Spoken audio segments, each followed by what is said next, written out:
And welcome to the Industry 4 Community Podcast. I am your host with the most, Walker D. Reynolds, with the co-host with the most, Zachary Scriven, brought to you by 4.0 Solutions and the ProveIt Conference 2025.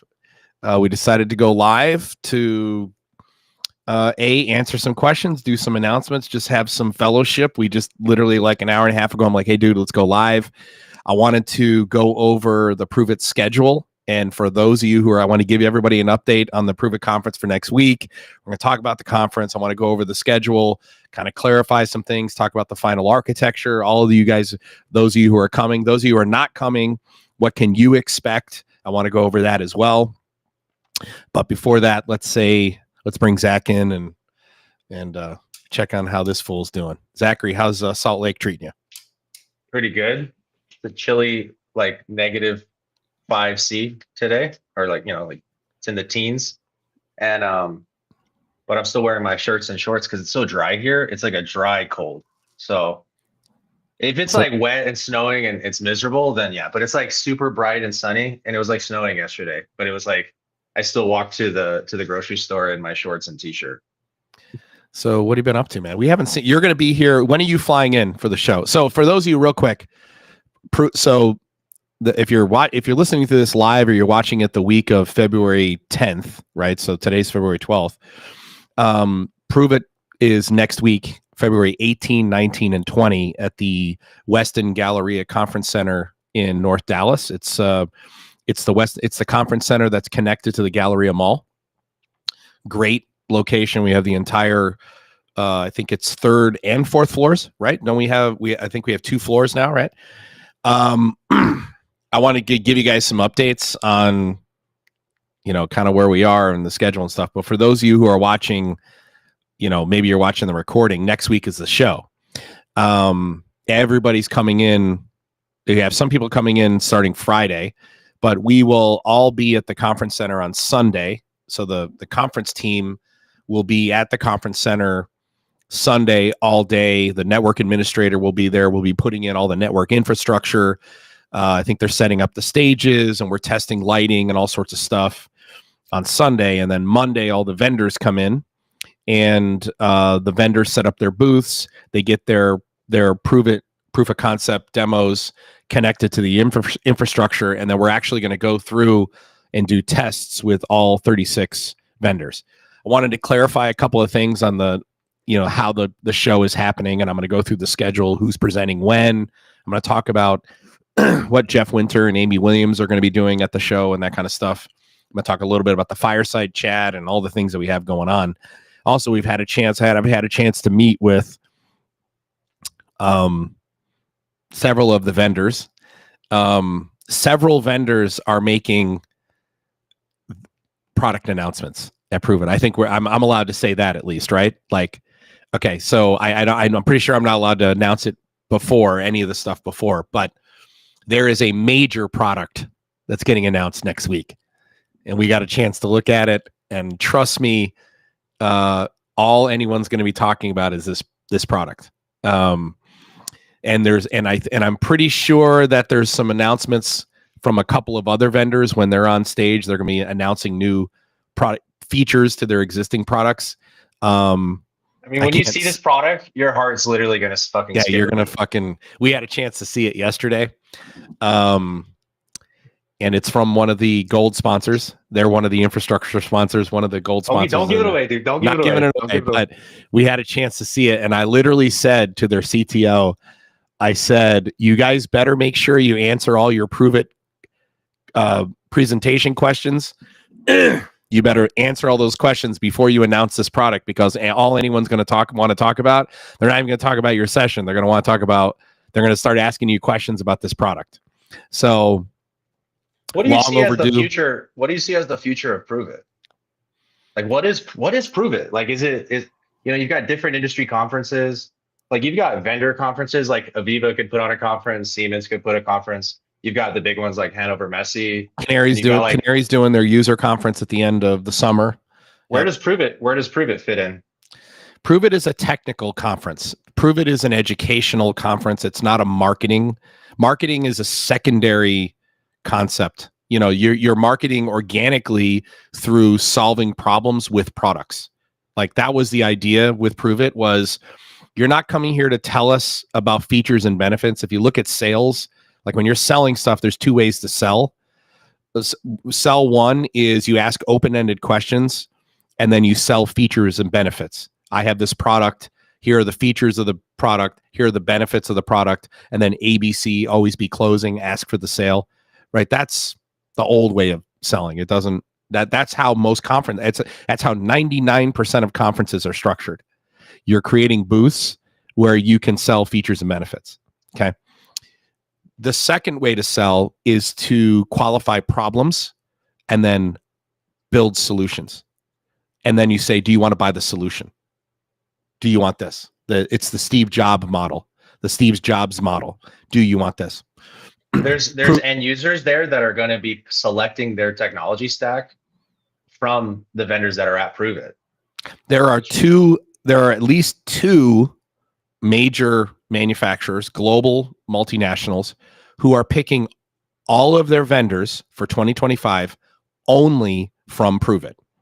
So if you are not presenting at ProveIt, you cannot be on their list for digital transformation for 2025. That's crazy to me, because what makes me feel bad is there are 39 companies. We have 36 sponsors, but it makes up 39 companies because there are sponsors who partnered with other vendors. So for example, we should go through them. Let's go through them one by one, rapid fire. And I'll ask you, all right, what do you think of Dell?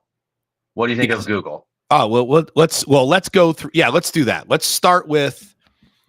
We could do the schedule, and then we could go into your thoughts. Yeah, let's start with the bronze sponsors first, and work our way up to the title sponsors. Okay. All right, I'm gonna go on the ProveItconference.com sponsor website, so we're looking at the same thing here. Okay. Yeah, and you. So let's go ahead and take a look at. I'll just tell you my honest. You know, I have not looked at every sponsor's session. I have all the gold and the title sponsors. I've been working with them directly because, you know, for example, Dell and Google, who are the two title sponsors, they are actually the sponsors of the stages. So there are two stages. I'm going to explain kind of how the schedule works. We have a Dell stage and we have a Google stage. Each of those companies have individual presentations in addition to their ProveIt sessions. It's sort of like a ProveIt plus keynote, each of those two title sponsors. We are incredibly indebted to Dell and Google. What's very interesting is that they were sort of bookends. Dell was the very first sponsor. We met with Dell at Hannover Messe last year, and they actually had said to us, hey, if you ever put on a conference, we want to work with you guys. Okay. If you ever want to put on a conference, we want to work with you guys. And for those of you who are watching the stream, you'll be able to see the sponsors up on the screen. This is the floor layout This is the floor layout. So Dell was the very first sponsor. They're the title sponsor. They're handling all the hardware infrastructure. They're doing in their ProveIt session, I'm pretty sure they're working with Litmus, they're working with inductive automation, and they're going to be deploying with Dell Native Edge a ProveIt solution with, I'm pretty sure it's inductive automation and Litmus. If I forget somebody, please forgive me. But I'm fairly certain that's what Dell's doing in their ProveIt session. They're really highlighting Dell Native Edge in their orchestrator. Dell sent us one of the servers that we're using for the infrastructure. And then Google was the very last sponsor. They came at the very end. We had originally reached out to them, and we just couldn't get connected. And then Dell and Google reached out to us at the end of the year, and they said, hey, we'd love to join. And then Google became the other title sponsor. And I'm actually been working with Google on my keynote. When I do my keynote address, I'm actually going to be doing a ProveIt session at the end of my own. And I'm going to be highlighting Google Cloud. So Dell and Google are the two title sponsors. Dell was the first sponsor we picked up, and Google was the very last one, the 39th one who came in. There are 36 individual booths and presentations, because you have some vendors who are working together. So let's go through all the vendors real quick. Let's go through I'll just do a rapid fire. But before I'll say the vendor and then you say what you think. Yeah, in just a couple of words, or I'll just give my feedback. But let me say this. I've said this privately in some sessions, and I'm going to say this in my keynote. We have not made it hard easy on these vendors. We have made it very fucking hard. And you want to know why we've made it hard? Because digital transformation is hard. We have intentionally put hurdles up in front of them. We've delayed the release of data. We've given them only part of what they need. When we gave them the documentation, I put myself in the shoes of the customer, and I said, what is the customer, as a solutions architect, I know these 5 things the vendor needs. But the customer doesn't always give us the 5 things, but they do always give us these 2 things. So we gave them the 2 things. And then we said, if any vendor asks for one of these 3 things, we'll give it to them.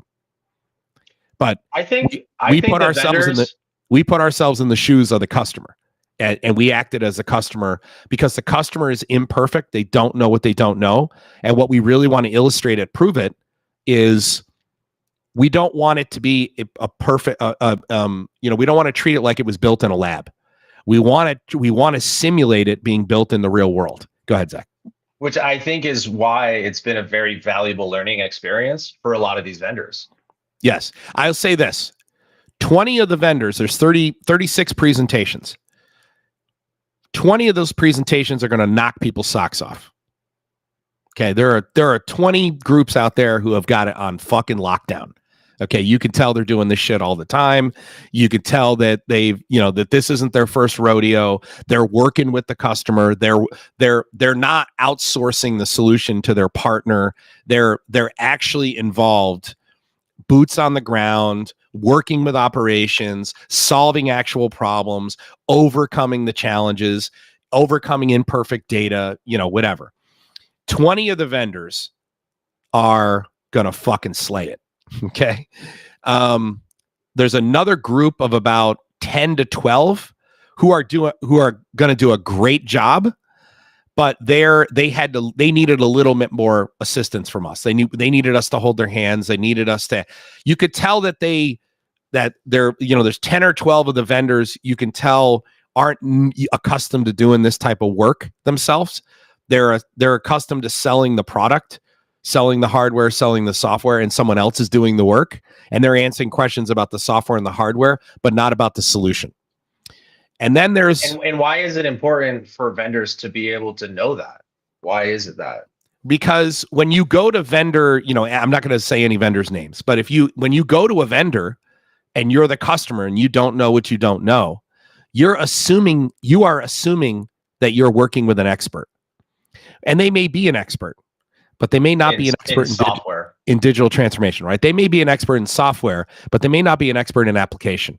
And the fact of the matter is that the primary value in digital transformation on the front end, in the early phase, the first year, we're simulating the first 12 to 16 weeks. ProveIt is all about show us what you do in the first 12 to 16 weeks with a customer. We've created this. We have this virtual factory based on a real factory in Dallas. It's a flexible packager.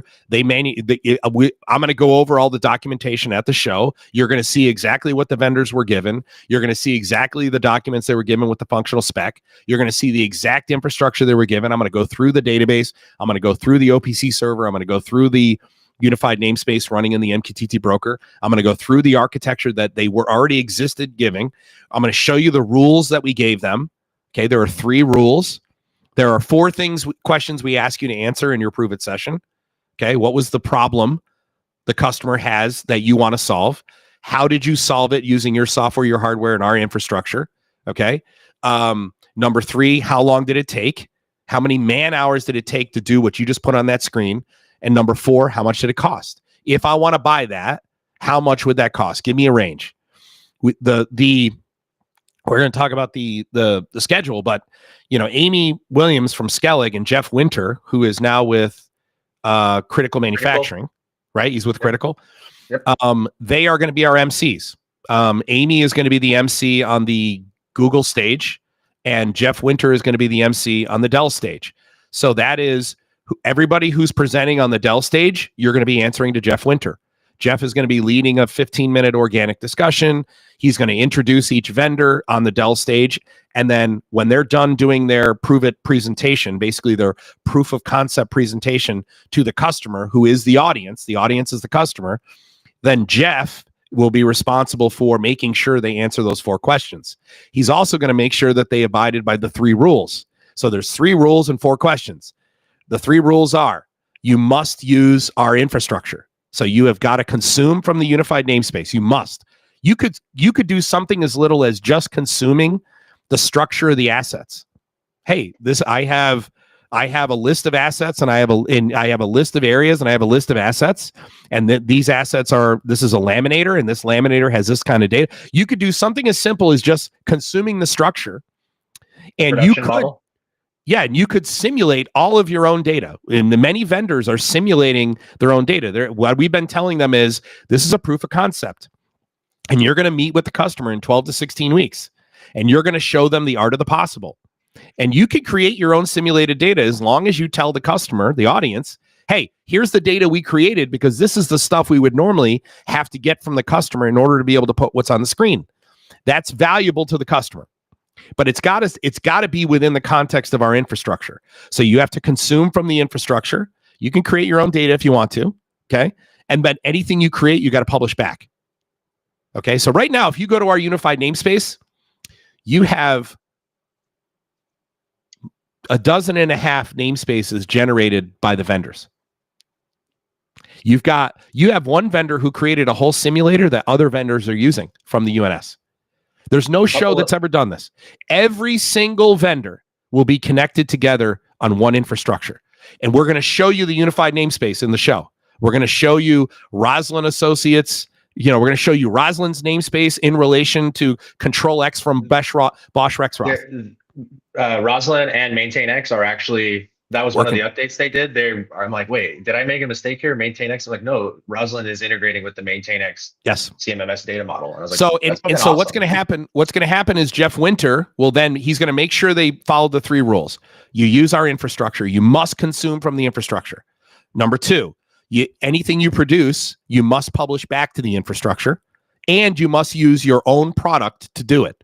Or you got to use at least one of your own products, but you can also use third-party products. So, for example, if I'm inductive automation, and inductive automation would never need to do this because they could do everything inside of Ignition. But if I'm inductive automation, I am free to use Node-RED if I want to, as long as I am using an inductive automation product as well. So you're going to see people using raw Python in addition to their own products. Okay, and then rule number 3 is you must have front. It doesn't say that you must only use our data. It doesn't say that you can't generate your own simulated data. It doesn't say that you can't create a database that simulates a series of work orders. As long as during your ProveIt session, you are explaining the problem you're solving, what you did to solve it, which includes creating simulated data that we would have to consume from the customer at some point. Okay. How long did it take us and how much would this cost? And the MCs are going to be the ones who are facilitating that. So Jeff's job is to make sure, Jeff and Amy's job is to make sure they follow the 3 rules and they answer the 4 questions. And we had a meeting with the MCs on Monday. And Jeff Winter asked me, he's like, hey, Walker, what if they don't answer the question? Are you okay with me holding their feet to the fire? And I said, brother, it is the Jeff Winter show. You don't let them off that fucking stage until they answer the 4 questions. And when they said, how do you want me to conduct ourselves? I said, Jeff, I want you to be Jeff Winter. Amy, I want you to be Amy Williams. I don't want you to do it like me. I want you to do it like you. You own that stage. Okay? So this is unlike anything that's ever been done. I mean, I'm telling you, it's unlike anything that's ever been done. People are going to be blown away. But let me say this one last piece before we go through the sponsors. There are 4 to 6 sponsors who are really going to struggle. Okay, there are 4 to 6 that are really going to struggle. And you know what? I'm okay. I'm happy with that. If all 36 vendors hit a home run, then we did something wrong. We went too easy on them. 4 to 6 are really going to struggle. And it's not because their product is garbage or anything like that. It's nothing like that. It's they didn't have the resources internally to ask the right questions. They're not involved enough in application, and they couldn't get a partner to work with them, whatever it was. But you're going to, and I personally will not highlight the 20 who did awesome. I mean, I'll highlight a couple that I think are really going to fucking blow some people away. Like Skellig Automation. Skellig is really going to blow people away with their presentation. Google is going to blow people away. Siemens is really going to blow people away. Trust me. I think a lot of people are going to walk away going, oh shit, why have I not been using WinCCOA? Like a lot of people, I think. HiveMQ he's gonna blow some people away for sure.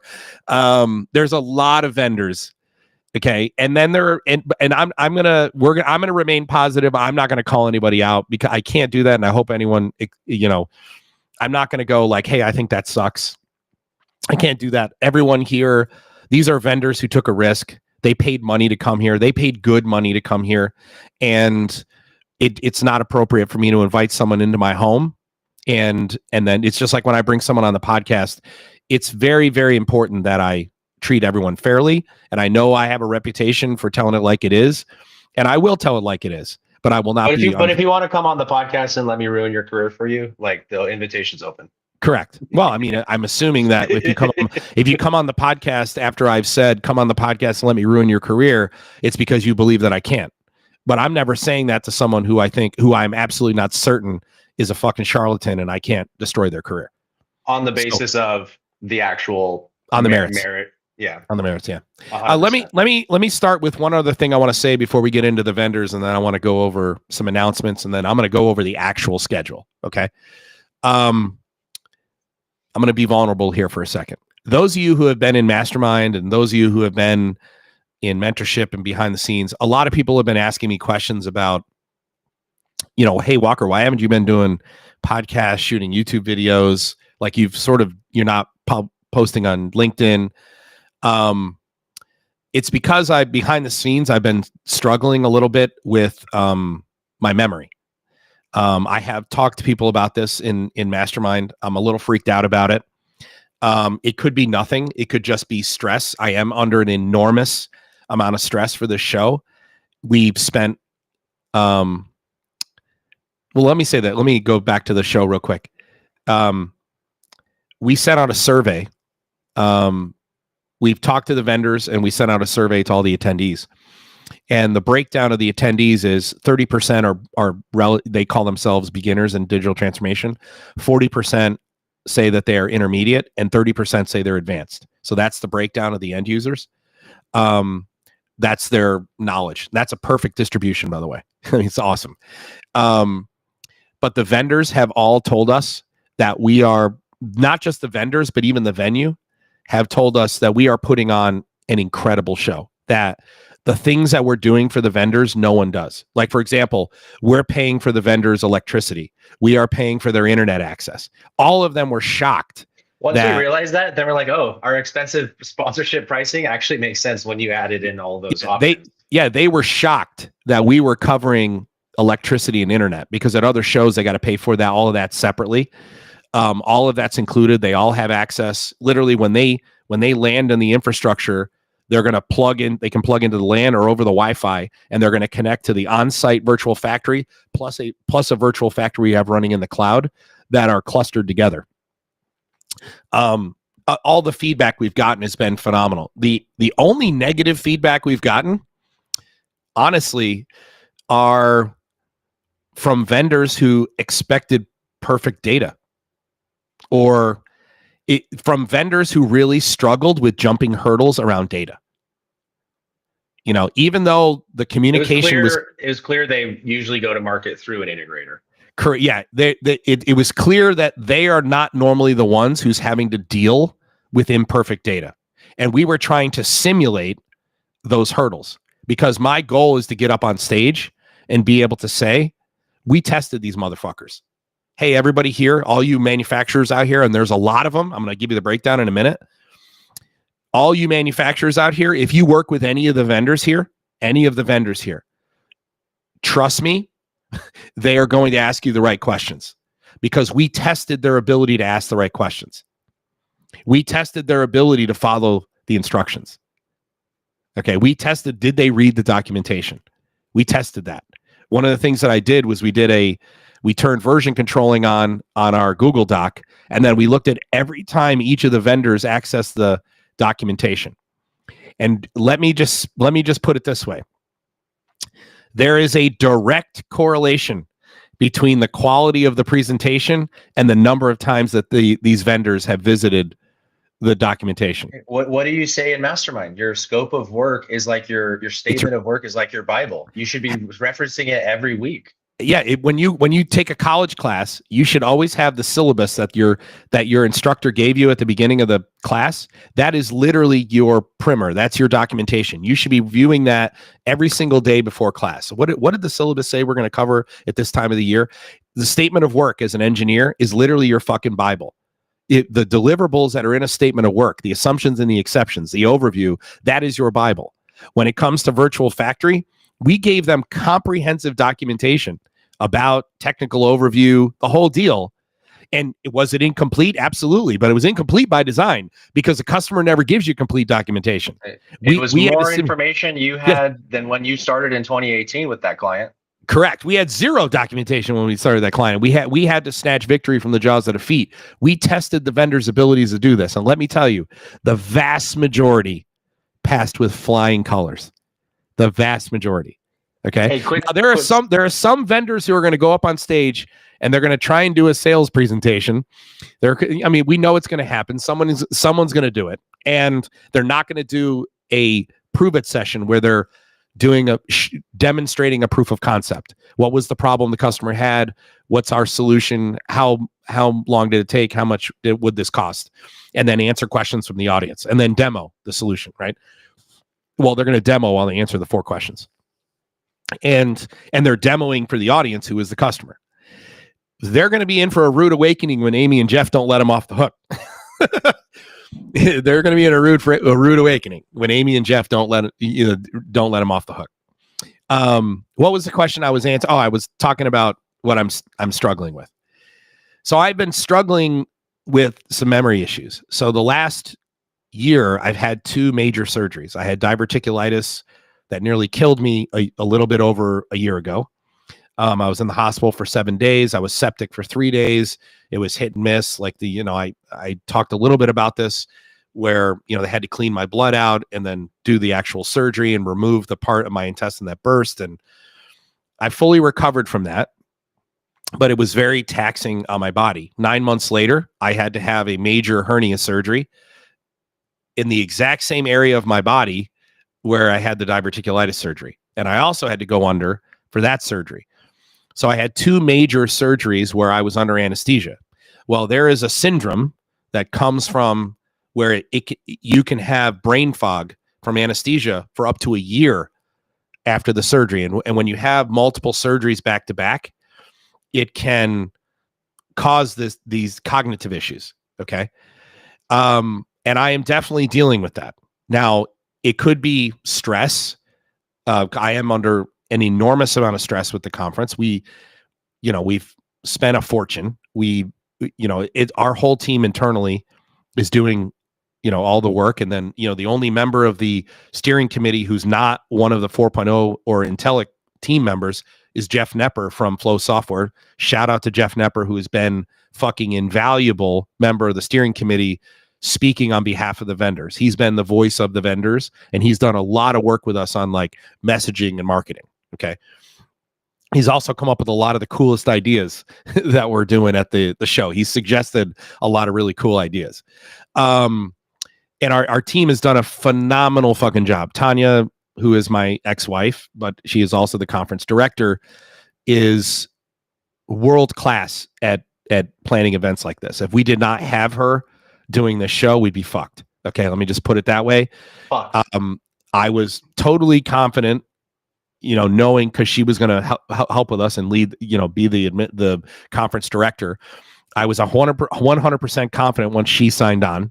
This is her forte. She's planned, enormous Thanksgiving Day feasts for like 2,500 people. That's a 6-month endeavor to plan that thing with all the volunteers, people eating all day long. She planned a big, huge community built playground back in our hometown. She planned the carnival for the fire department that we both volunteered in. This is kind of her thing, this events thing. This is the first time she's ever done a conference. Phenomenal job. The feedback we've gotten from the venue has been phenomenal. However, I'm still under a lot of stress. And so my memory issues could be stress related. But I can tell you this, I was telling the team this. A lot of people, and the reason I'm being vulnerable with you guys is I'm a little worried about my keynote. Okay. And maybe I'm just being paranoid, but my paranoia has helped me be successful in my life. I don't think you're being paranoid. I think it's really valid, your concerns. And I think I think it's stress. I think it could be from those surgeries, some health related issue. Hopefully it's nothing concerning, super concerning. I mean, it's concerning, and then the last thing is it also might be just a little bit of the function that you just had a fucking superpower that most people didn't have. And it's just not as sharp as it used to be. But I think it's more than just that, honestly. I mean, obviously the worst case scenario would be something like a brain tumor or, dementia. We took for granted that you would just go up and slay and because you fucking would. And your confidence it took a hit. So I want to describe to the audience, just for those of you who are coming and I want to answer the question. People have asked me, where have you been? Okay. And I'm going to answer the question for you. Okay. I have withdrawn a little bit while I am focusing on the conference and while I'm figuring out what's going on with my brain. Here is the symptom. Okay. The symptom is that things that I used to be able to recall immediately, I'm not able to recall. Sometimes they pop right into my head and sometimes they don't. Now I'm 50 years old, going to be 51. Obviously I'm getting older. Eventually you use up all the white matter in your brain or gray, whichever one, use all of it. And then you have to start rewriting over. I'm at that phase of my brain, my life. So your memory doesn't get as good. And, but here, I want to describe to you how my brain works. I did not know that everyone's brain didn't work this way, but in my head, there is a big whiteboard. Okay.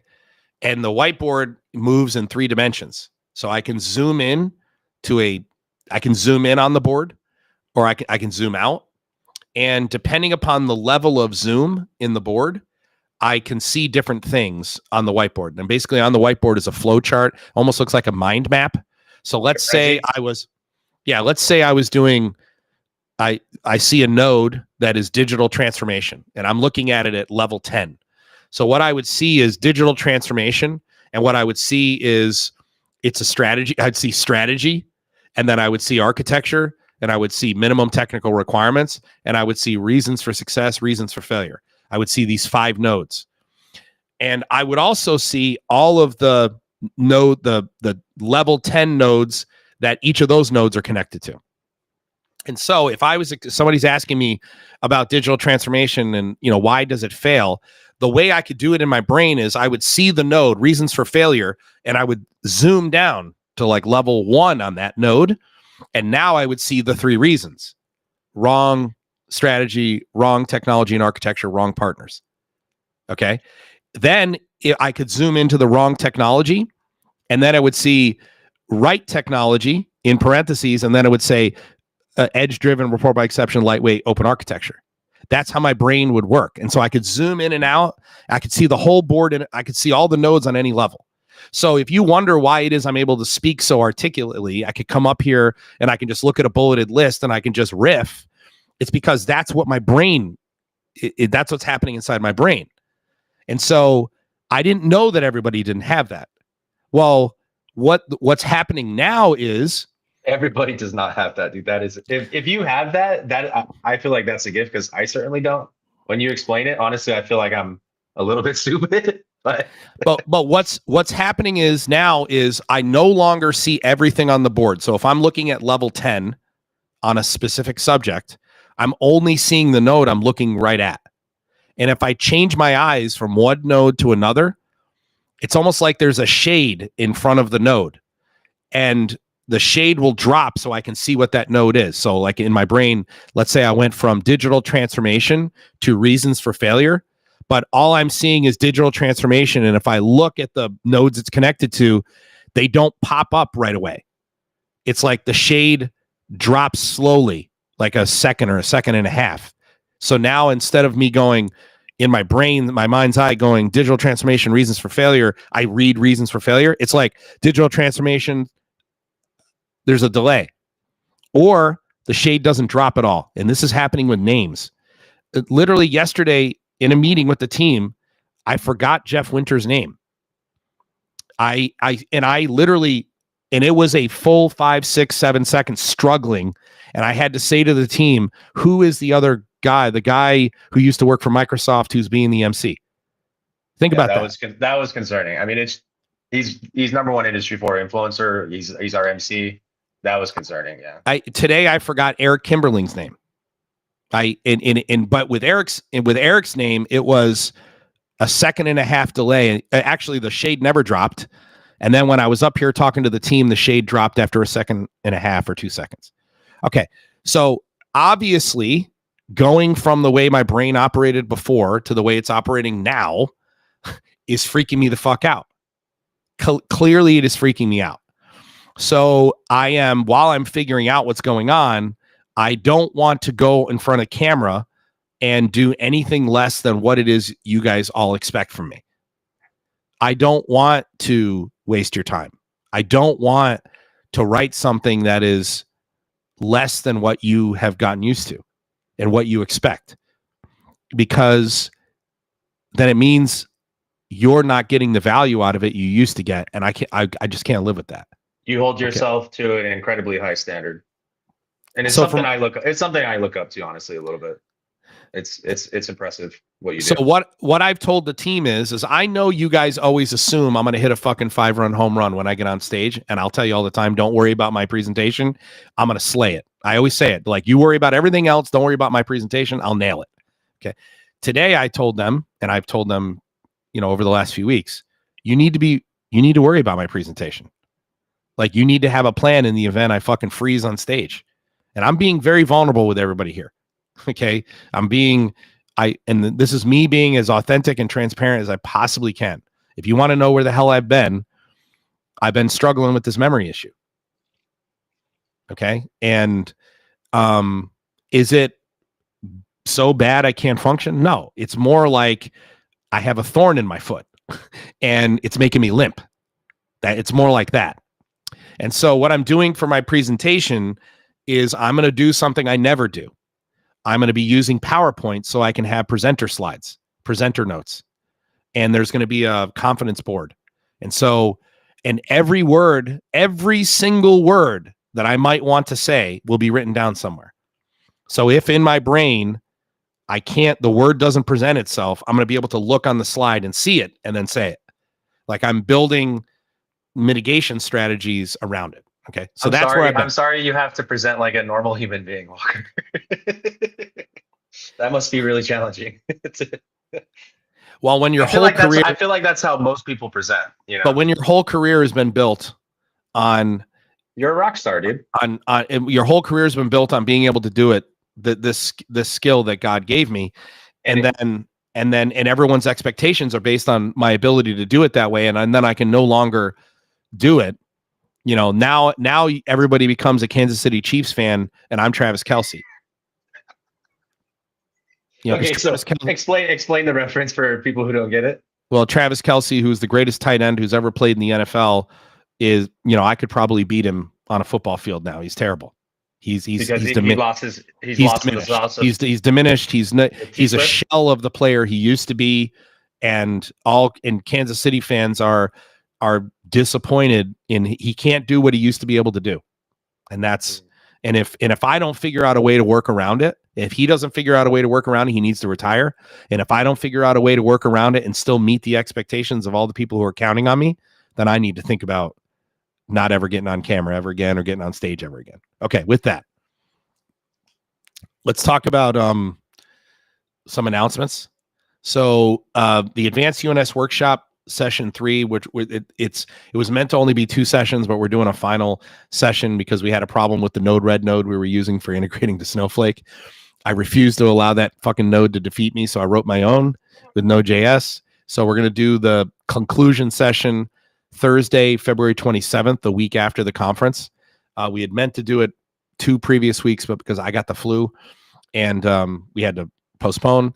So I'm going to kick Node Red's ass with Snowflake, and that's going to be from 9 to 1 Central. It'll probably be 9 to noon, but we're scheduling it 9 to 1. MES Bootcamp Accelerator, the next session, that's with Zach. That's been every Tuesday at 10 o'clock in the morning Central, and then there's a night session at 8 o'clock, right?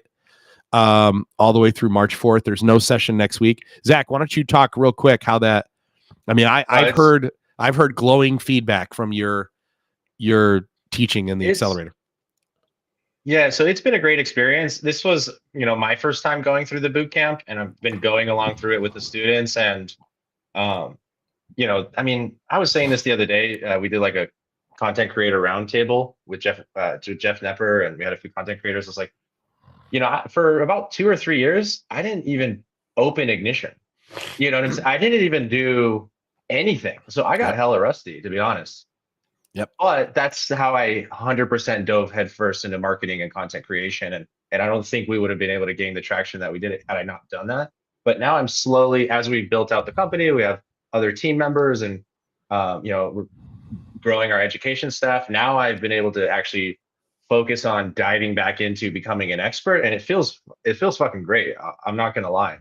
As I'm going through the modules, what I'm doing is just like how you said it. Just how you set the expectation at the beginning of the course was like, look, this is a starting kit and you're going to make changes. So like yesterday, this week I was making a lot of changes to how I was formatting the work order. And I wanted to do sequencing in case you did multiple of the same work order on the same day. And, optimizing Ignition and making things a little bit easier, so it's been a really valuable learning experience. The students have been giving me good feedback. So, it's definitely a lot. At the beginning, I was like, hey, maybe this will only take 6 weeks next time.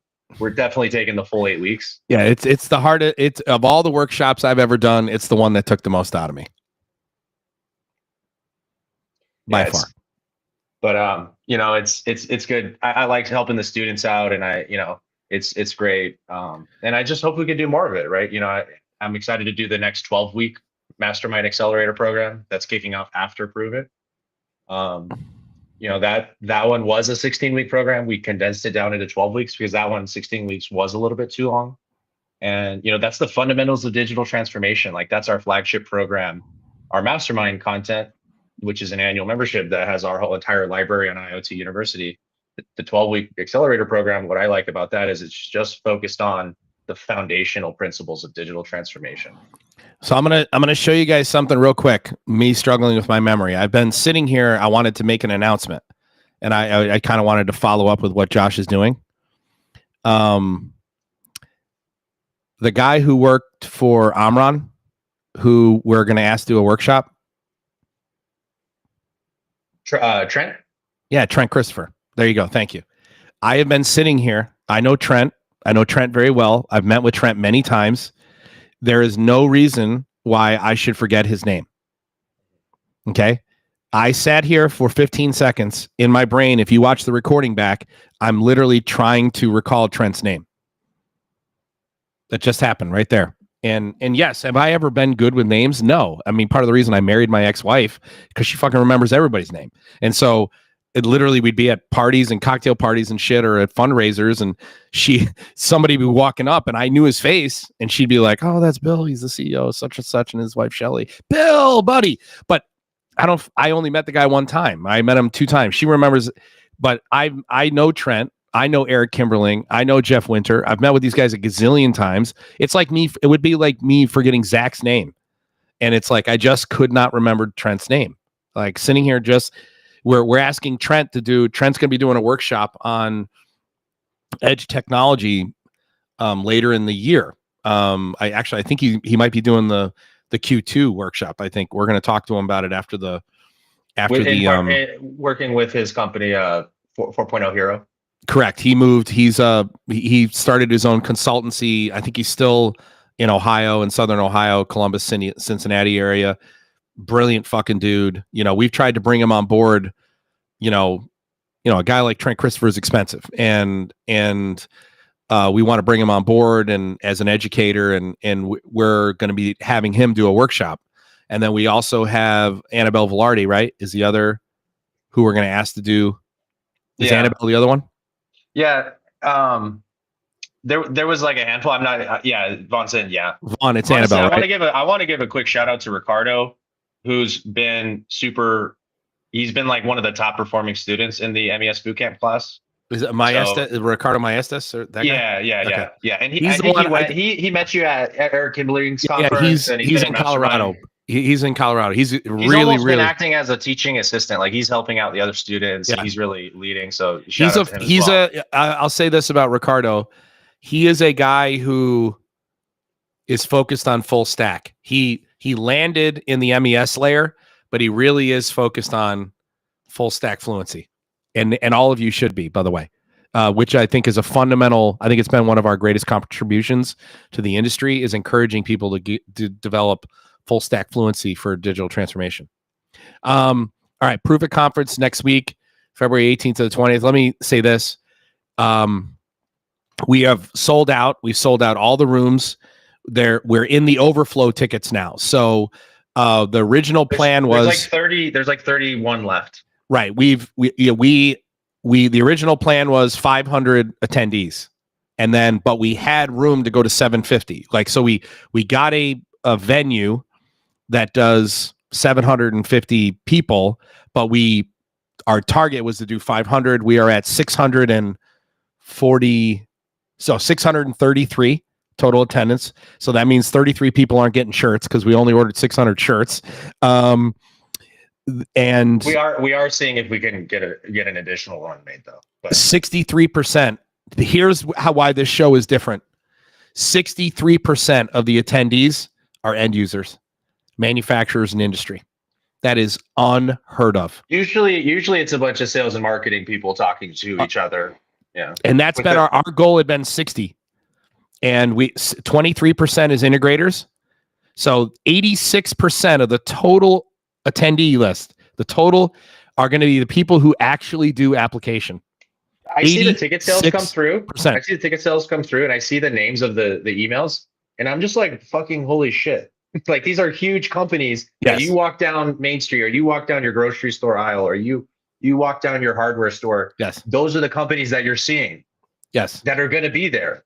Yes. The people that are making the decisions. Let me just put it this way. If you are not at this show, I know, and I don't want to rub it in anyone's, if those of you who have FOMO, like if there's a reason you couldn't be here, we're going to try and do our absolute best to, we're going to publish many of the presentations and definitely not all of them, but many of the presentations we'll publish. If you bought a ticket, you will have digital access. Yes. And so if you paid to come to ProveIt, you will have access because not everyone's going to be able to see every session.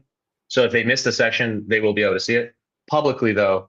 Or if you're like one of our students, if you're an IIoT Pro member or which was an IIoT Pro, we didn't mention that earlier, which is a new membership level we came out with. That's in between mastermind and mentorship. But that's like an all access pass. Those members will get we have three as well. We have 3 film crews. So we have Vicente he's our digital media guy at something Bear Media. What is it? River Bear Media. Yep. So Vicente, who is our digital media guy, he owns a company called River Bear Media based here in Dallas. He does all of our digital media for FullStrength.ai, for 4.0 solution, all the big stuff. When we go to shows, it's Vicente who's coming with, and he's doing all the filming and everything, does a phenomenal fucking job. So he has 2 film crews. Then you have Zach and Albert. Albert's going to be there, right? Yeah, we added Albert this morning. So he's going to be my D-Rock. So we're going to have essentially like two complete film crews plus an auxiliary. Every single vendor is getting a video shot for them. So there's one is like a promo. It's like a 90 second to 120 second promo video that they'll be able to use.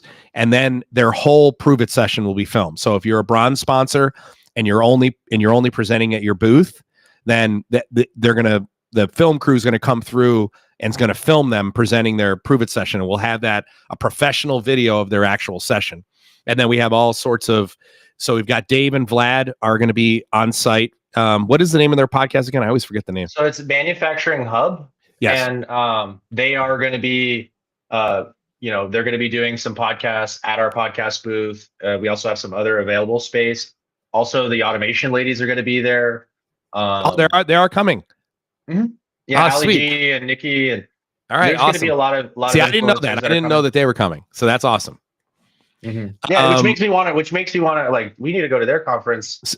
So we will have a podcast booth, and David. I think Dave and Vlad is primarily. They're gonna shoot a bunch of podcasts at the podcast booth.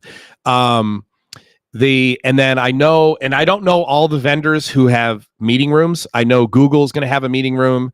I think HiveMQ, I think Litmus is gonna have a meeting room where on the floor above us, they're gonna be doing meetings all week with end users and stuff. All right. So, and then all right. With that, let's go into Cheryl's going to be there.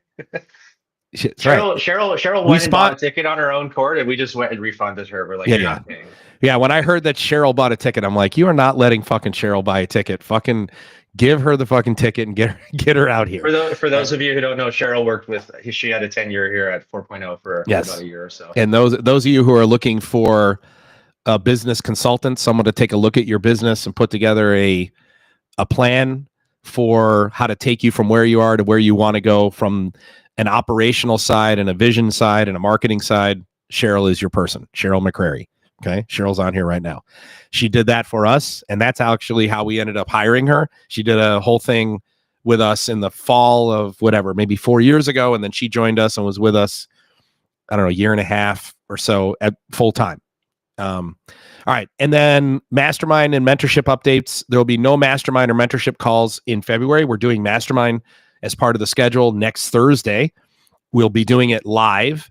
And I'm not going to tell you what I'm doing, but I'll just say that it's going to fit right into the ProveIt conference. And we're going to talk to, I think we may have my son, Jared, do it with me. We just talked about it this morning. And what's going to happen is the vision is in the first hour, I'm going to do a lesson based on what I did at this manufacturer in 2018. And then in the second hour, Jared's going to do a lesson on the waste tracking system that he's been building in the last 6 or 8 months. My middle son, Jared. I'm dropping my ProveIt EP. Yes. And then so mastermind and mentorship will start full steam ahead again, March 14th and March 28th. Same thing with the IIoT Pro membership. We really just launched it as an early access this last month. Once the ProveIt conference is in the rearview mirror, the IIoT Pro, we have like support calls for those members who are looking to get support and get their questions answered. So those will be starting up in March as well. So if you're part of our IIoT Pro membership, you're like, that's why we launched it, and then we did an early access for the first 40 founding members, got a really good deal on that membership. And so February is going to be nuts, dude. Like, honestly, I'm kind of stressing out a little bit. You should be. All right, real quick. All right. So what we're going to do now is we're actually going to go through the schedule right now, or we're going to go through the schedule. And basically where we are right now, we're going to go through, actually, let's go through the vendors first. Zach, you go through the list of vendors and start with the bronze. So anybody who is a bronze sponsor will be presenting only at their booth. Everyone will have a booth. Zach, do you want to share the layout again real quick? And we'll just kind of, do you have that pulled up? I'm looking at the website right now with all the sponsors listed out. I was just going to go off that, but from the bottom up. Yeah. Go ahead. Yeah. Because the way that they're laid out on the floor map is not sequential. All right. So do you want me to share it or just rip them? Yeah. Just well, I'll share so then you can see the logos. Go ahead and share. That way we're showing their logos and. Okay. So if you go to proveitconference.com and click on the sponsor tab, scroll down to the bottom. We're looking at a zooming. Yeah, I think you're showing the wrong screen. Sorry. There we go. How's live? It's live TV, boys. All right, there you go. How's this? Yep. So here's the website. So under the sponsors tab, All right, so let's start out with one of the last ones to come in, Machine Metrics as a bronze sponsor. What do you think? All right, so Machine Metrics, let me say, kudos to them, because Machine Metrics does the vast majority of their work in, I don't want to say majority, it's definitely more than half of their business is in CNC and machining. And Machine Metrics is a very, very powerful software that lives in the MES layer. They're going to do some cool shit. You can tell they do a lot of application. I actually had a meeting with Machine Metrics. Great job. All right, Subcon, they're based in Indonesia, right? They're in EMEA, and they're an analytics platform. They're going to do something very cool. Aviva has taken down our infrastructure twice, once with the database and once with the broker, which tells me that they're doing a lot of cool shit. I have not looked at what they're going to be presenting, but I will say they've been working hard. They have, of all the vendors, they have consumed and produced more data from the infrastructure than the only other two vendors who have done more are Opto22 and Skellig. Yeah, Aviva, they said, John Krajewski said they built like 10 applications to show off. Yeah, they've been doing, they definitely did a lot of shit. All right. Itanta Analytics. Attendee Analytics, I think, they're one of the sleepers. Okay, so I think a lot of people are getting introduced to Attendee for the first time, and I think they're going to be very surprised at how easy it is to do analytics applications in a no-code environment. No-code is their big thing. Phoenix Contact. So I actually haven't looked at what Phoenix is doing, but I can tell you, no question, it's going to be hardware based. I actually haven't looked at their functional specification, but I can tell you that of all of the hardware vendors out there, they have been on the bleeding edge of digital transformation. They're right they're in the same boat as Opto22 in terms of their forward thinking.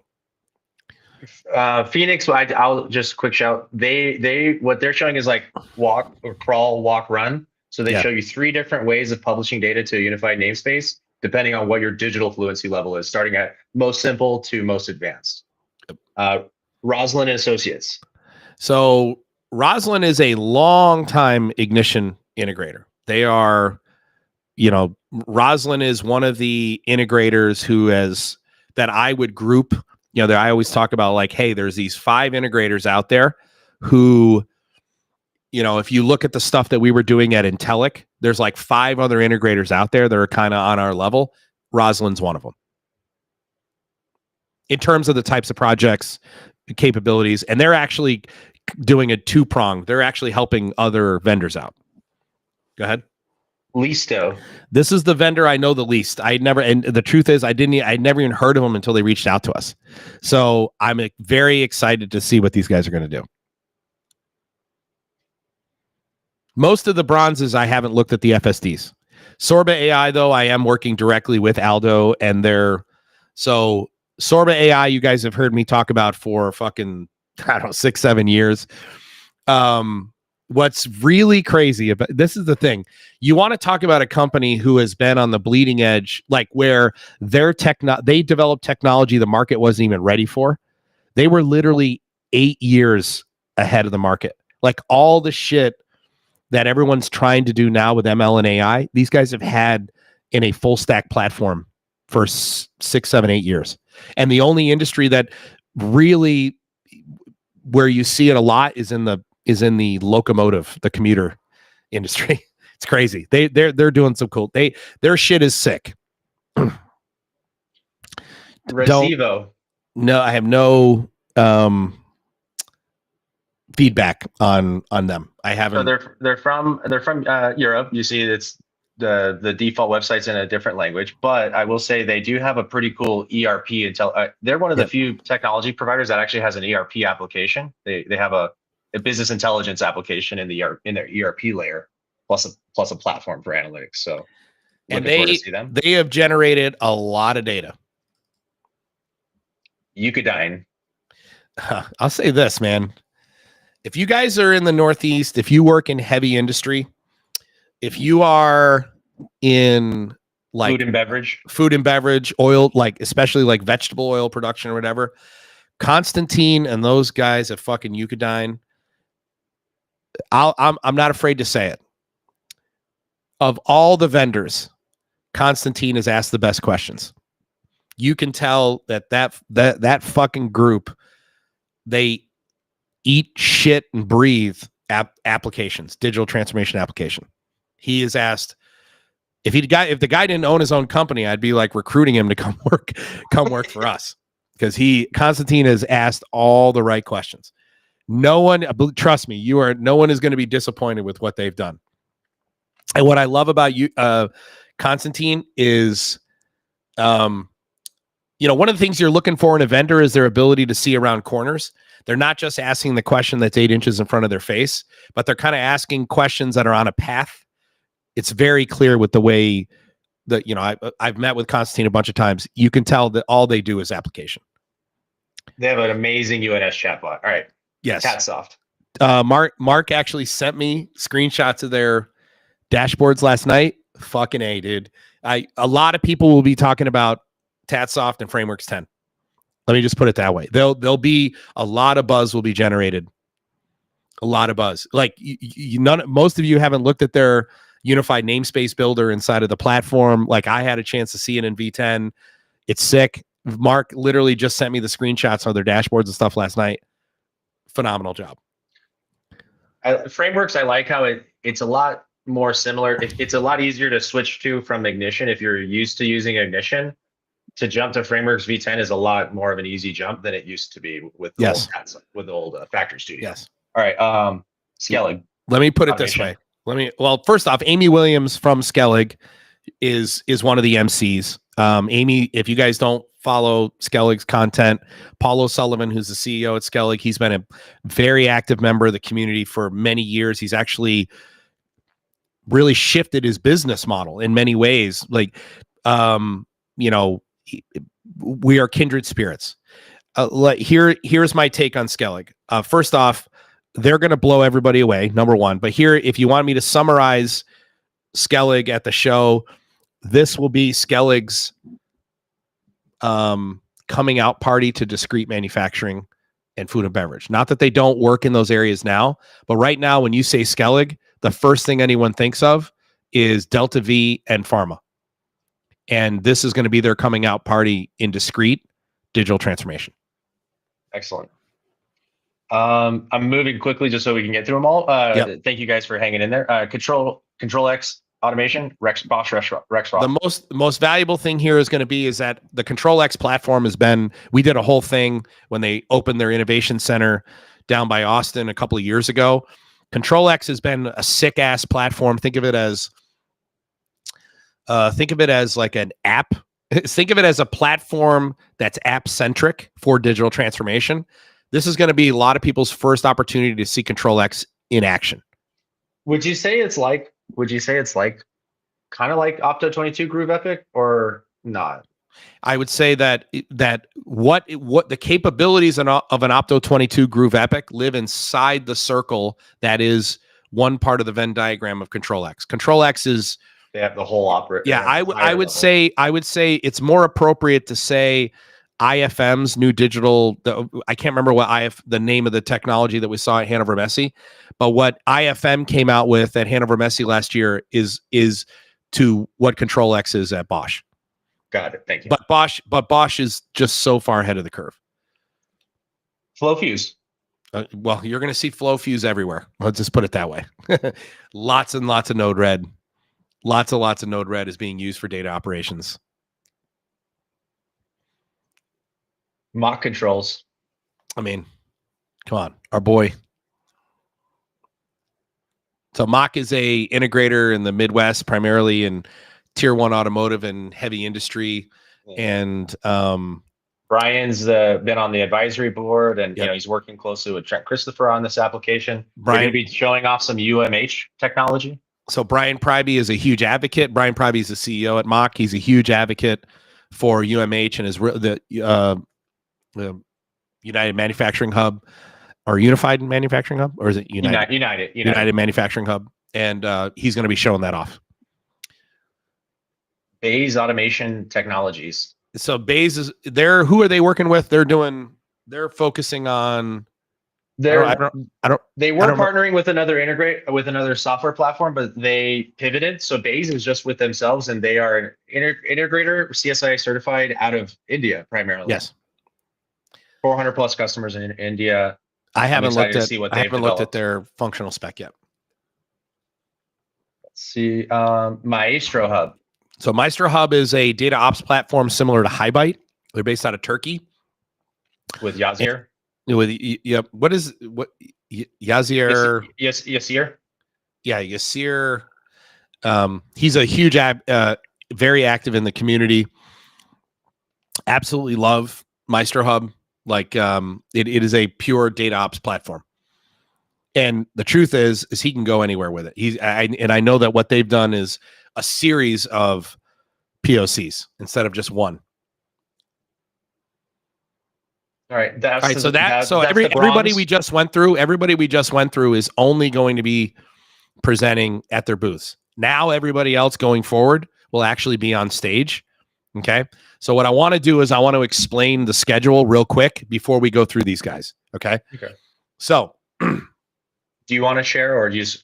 I'm not going to share. I'm just going to kind of go through it and explain. So this is the part we're going to cut out. This will be a separate video for everybody. All right. So I'm going to shoot this like I'm shooting a YouTube video, going through the content, going through the schedule. All right. So real quick, just you guys will get a chance to see like how I shoot a video. All right. All right, guys. So we're here. We're going to go over the schedule for the ProveIt conference, and we're going to clarify a couple of things. All right. So real quick, the overall vision here for the vendors, you guys who are going to be presenting at ProveIt February 18th, 19th, and 20th, Tuesday, Wednesday, Thursday at the Westin Galleria. Sunday, the venue is going to be open, and we're going to be putting in the infrastructure on Sunday. So the network infrastructure, we're going to be landing the ProveIt server that has the virtual factory. It'll be landed between the two stages in the main ballroom. The infrastructure for the virtual factory has been published, and you guys should have seen that in the Discord server. If you just go to the general channel, you'll see the current infrastructure. So we have a cloud-based infrastructure for virtual factory, and then we also have a mirrored infrastructure that is going to be running inside the venue. So the subdomain that accesses the cloud infrastructure, subdomain.virtualfactory.online and then subdomain.virtualfactory.online. There are two separate subdomains. You can connect to either of those subdomains to be connected into the infrastructure. So if you want to stay connected to just the cloud-based infrastructure, you can. We will also be clustered to the local infrastructure that'll be running in the server rack, sponsored by Dell, on the floor. So we wanted to put in redundancy. All of that's getting put in on Sunday, network infrastructure, everything. On Monday, you guys are going to come in, set up your booths, connect to the infrastructure, and then we're going to go through all 36 vendors, and we're going to do a test. You're going to test that you're able to connect to the infrastructure, produce, consume, and then you'll just do a dry run of your ProveIt session. That's on Monday. Tuesday is the day the show starts. So at bright and early, 7:30 a.m. at the Westin Galleria in North Dallas, on the 4th floor, we'll have the welcome and registration. So from 7:30 to 9, we'll be registration on Tuesday, and we'll have refreshments and coffee and all that kind of shit. Third floor. Oh, it says 4th floor on the schedule. Oh. Well, okay, yeah. Third. Okay. Oh no. Oh yeah, you're right. Registration moved to the 4th floor. I'm wrong. Okay. Yeah. So it says 4th floor on the schedule. Okay. 7:30 to 8:45 in the exhibit hall. You will be able to go and look at all the exhibits. So all of the vendors, starting at 7:30 Tuesday morning, their booths will all be up. And if you want to walk around and say hi to the vendors, there will be an hour and 15 minutes to kind of get a sneak peek at what they're going to be presenting on. At 8:45, we're going to open up with Google. So Google Cloud from 8:45 to 9 o'clock. They're going to be doing an introduction and overview of ProveIt, and I'll be with them. Okay.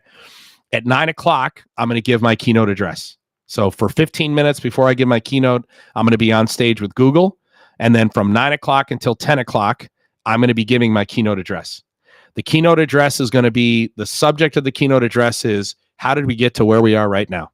And I'm going to explain ProveIt. I'm going to explain the infrastructure. I'm going to go through all the instructions. I'm going to go through everything. on stage, but I'm also going to lay the foundation. What have we learned over time?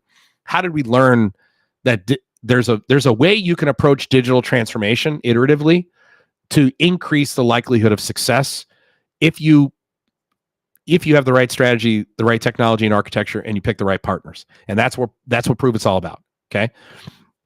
So from 9 to 10 will be my keynote. From 10 to 10:30, I'm just gonna right at 10 o'clock, I'm gonna move right into a ProveIt session, and I'm gonna do a ProveIt session. I'm gonna do my own, and my primary focus is gonna be on Google Cloud, but I am using other software. So I'm using Ignition. So I'm going to be highlighting Ignition. I'm going to be highlighting HiveMQ. I'm going to be highlighting HiBite. I'm going to be highlighting Portainer. I'm going to be highlighting a whole bunch of software in my ProveIt session.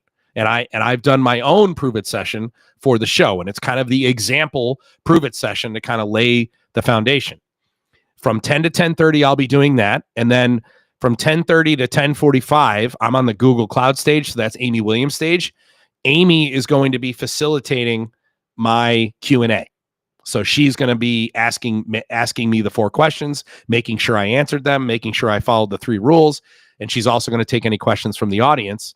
And then at 10:45, she's going to pass it over to Jeff Winter on stage 1. And there will be a 15-minute break. During the 15-minute breaks, there will be an MC on stage with the vendor who's about to present. And they'll be doing an organic discussion with the audience. The audience who decides to stay in the exhibit hall can participate, or in the banquet hall, they can participate. Other people can go grab a cup of coffee, get a drink, whatever. Okay. At 11 o'clock, Jeff is going to introduce Dell Technologies. Okay. And then Dell is going to,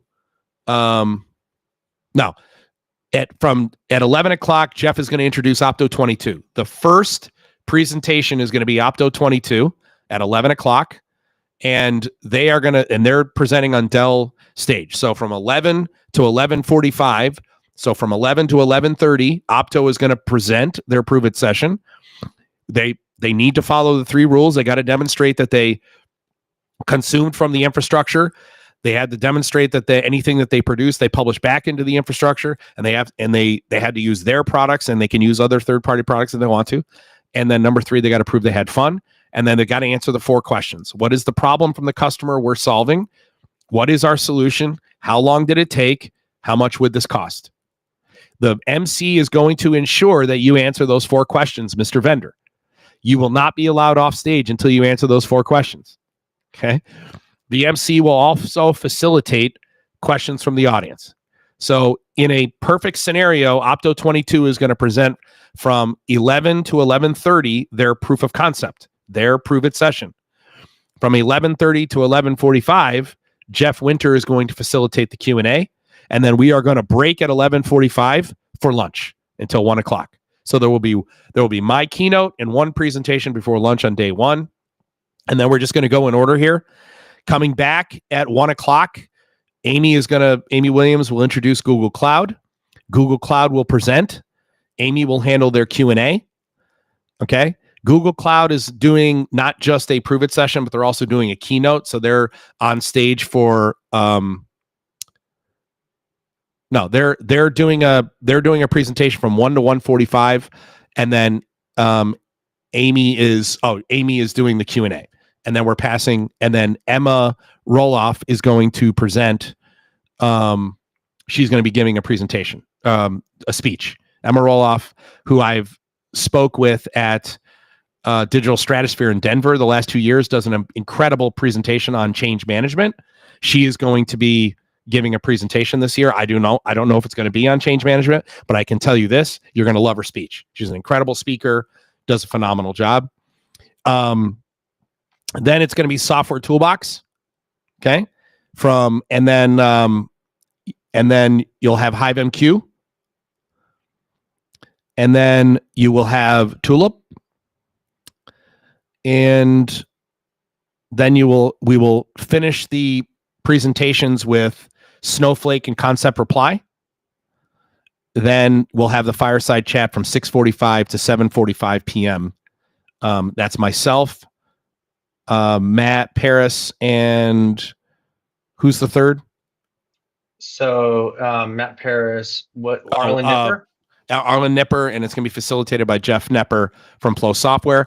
Real quick, though, for the vendors, very important to note, what's going to happen is you will be setting up on stage. So if you're presenting on stage 2, okay, that's the that's the Google stage, while the previous vendor is presenting on stage 1, the Dell stage, you will be setting up on stage 2.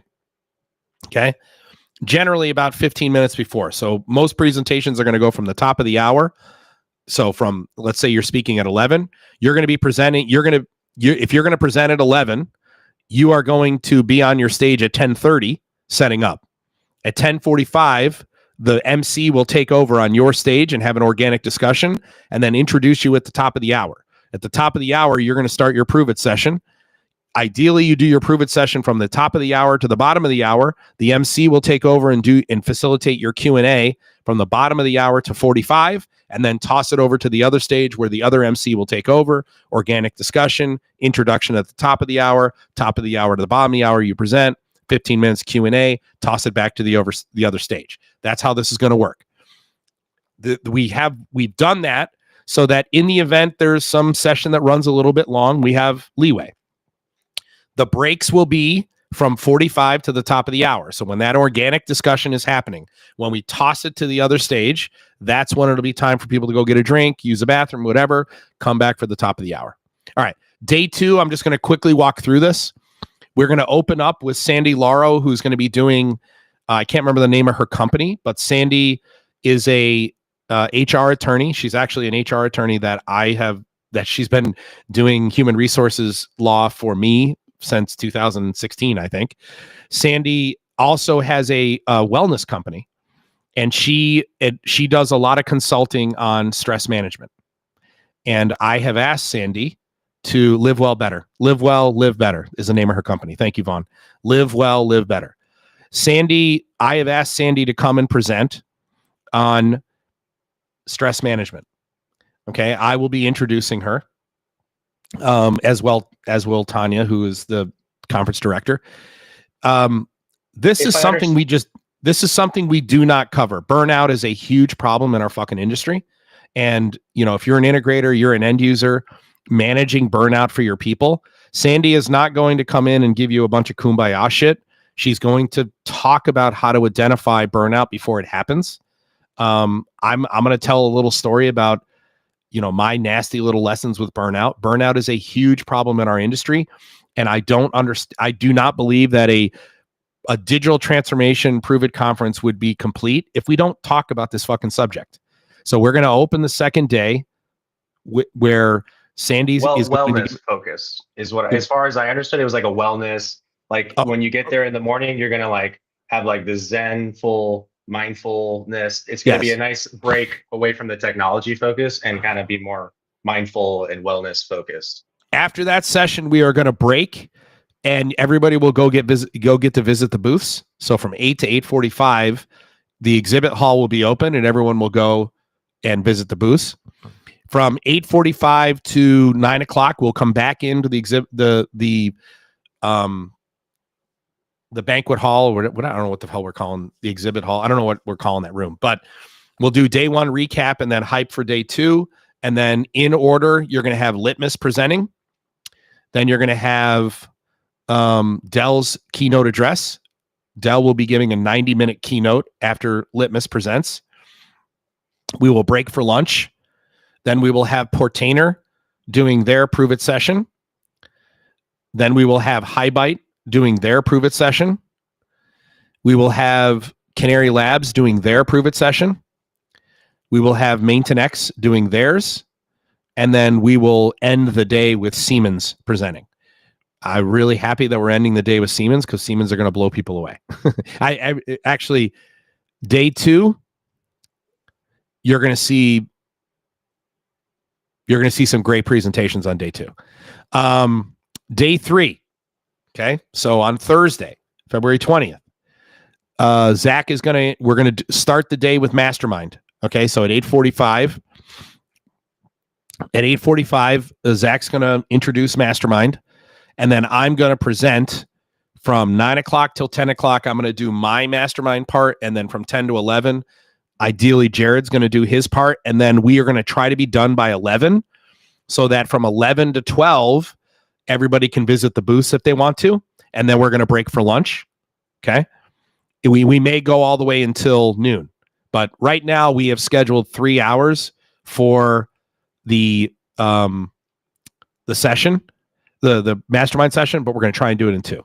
Okay. But if you're a student and you're not coming to ProveIt, you will be able to tune in. You will be able to access that Correct session. All right. 1 o'clock, coming back after lunch, inductive automation and Cirrus Link. So for all you who want to see the inductive automation Cirrus Link ProveIt session, that is Thursday at 1 o'clock. Okay. And I know a lot of people are excited for that presentation. Those of you who haven't looked at, I haven't heard a whole lot of people talking about this, but Cirrus Link's latest version of the transmitter module has a UNS transmitter feature in it. Okay. So I don't know if you've looked at it, but I know that they're going to be showing it off, the UNS transmitter, in the latest version of the module. Then you will have Flow software following up inductive automation and Cirrus Link. Then you will have Ectobox, Kevin Jones's integrator out of Pennsylvania, presenting. And then we're going to finish it up with Beat, who will be doing their session at 4 o'clock. And then Dell and I will close out the show at 4:45. And then we'll call it a day. And then the teardown will happen Thursday. What I want all the vendors to take away from this, though, please, is you should be completing your ProveIt session in 20 to 30 minutes. You don't want the ProveIt session to go longer than 30. That is the, what did we do? What is the problem we're solving? What is the solution? How long did it take? How much would it cost? And demoing your solution. And you got to demonstrate that you consumed from the infrastructure, you produced the infrastructure, you had fun, and you used your products. That should take about 30 minutes. And then in a perfect scenario, you're going 30 minutes and then 15-minute Q&A, and then we're tossing it to the next stage. Okay. All right. That's the end of this video, Vaughn. So you'll clip that and then let's put a bow on the podcast. Thank you guys for watching the schedule, and we'll see you guys at the conference. Oh shit. Do we have any questions we want to answer? Is there any questions in the chat that we want to answer? No, Vaughn? I was just closing out that video. No. You kind of ended abruptly. All right. Dude, it's gonna be action packed, and there's no way. I mean, if you would literally sit there in front of the stage 8 hours a day, just getting, this is why you were telling me about the 82% velocity. Yes. You can't overload people with information. So that's where those 15-minute breaks are kind of designed for, to, allow you to walk around, or, maybe one ProveIt session is not really interesting to you. So you want to take that time to go meet with other people, or you want to go check out the booths. The vendors are going to be at their booths. They'll have people there coming and going. So, the podcast booth I'm going to be at, and doing a few podcasts there. So, as well as talking, interviewing some of the vendors. And so, yeah, Derek, you will see that, but I'll go ahead and share my screen right now. You will see that at the show. I'm actually going to go through the architecture, but let me,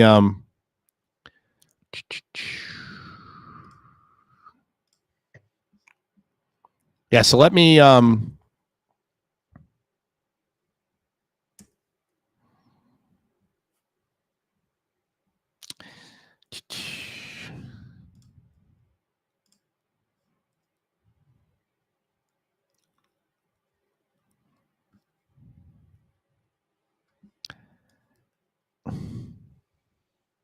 well, I don't want to. I don't want to share my screen and show the subdomain, so then a bunch of people. No, yeah, don't do that. Don't do that. But let me do this though. Let me just take. Let me do it like this.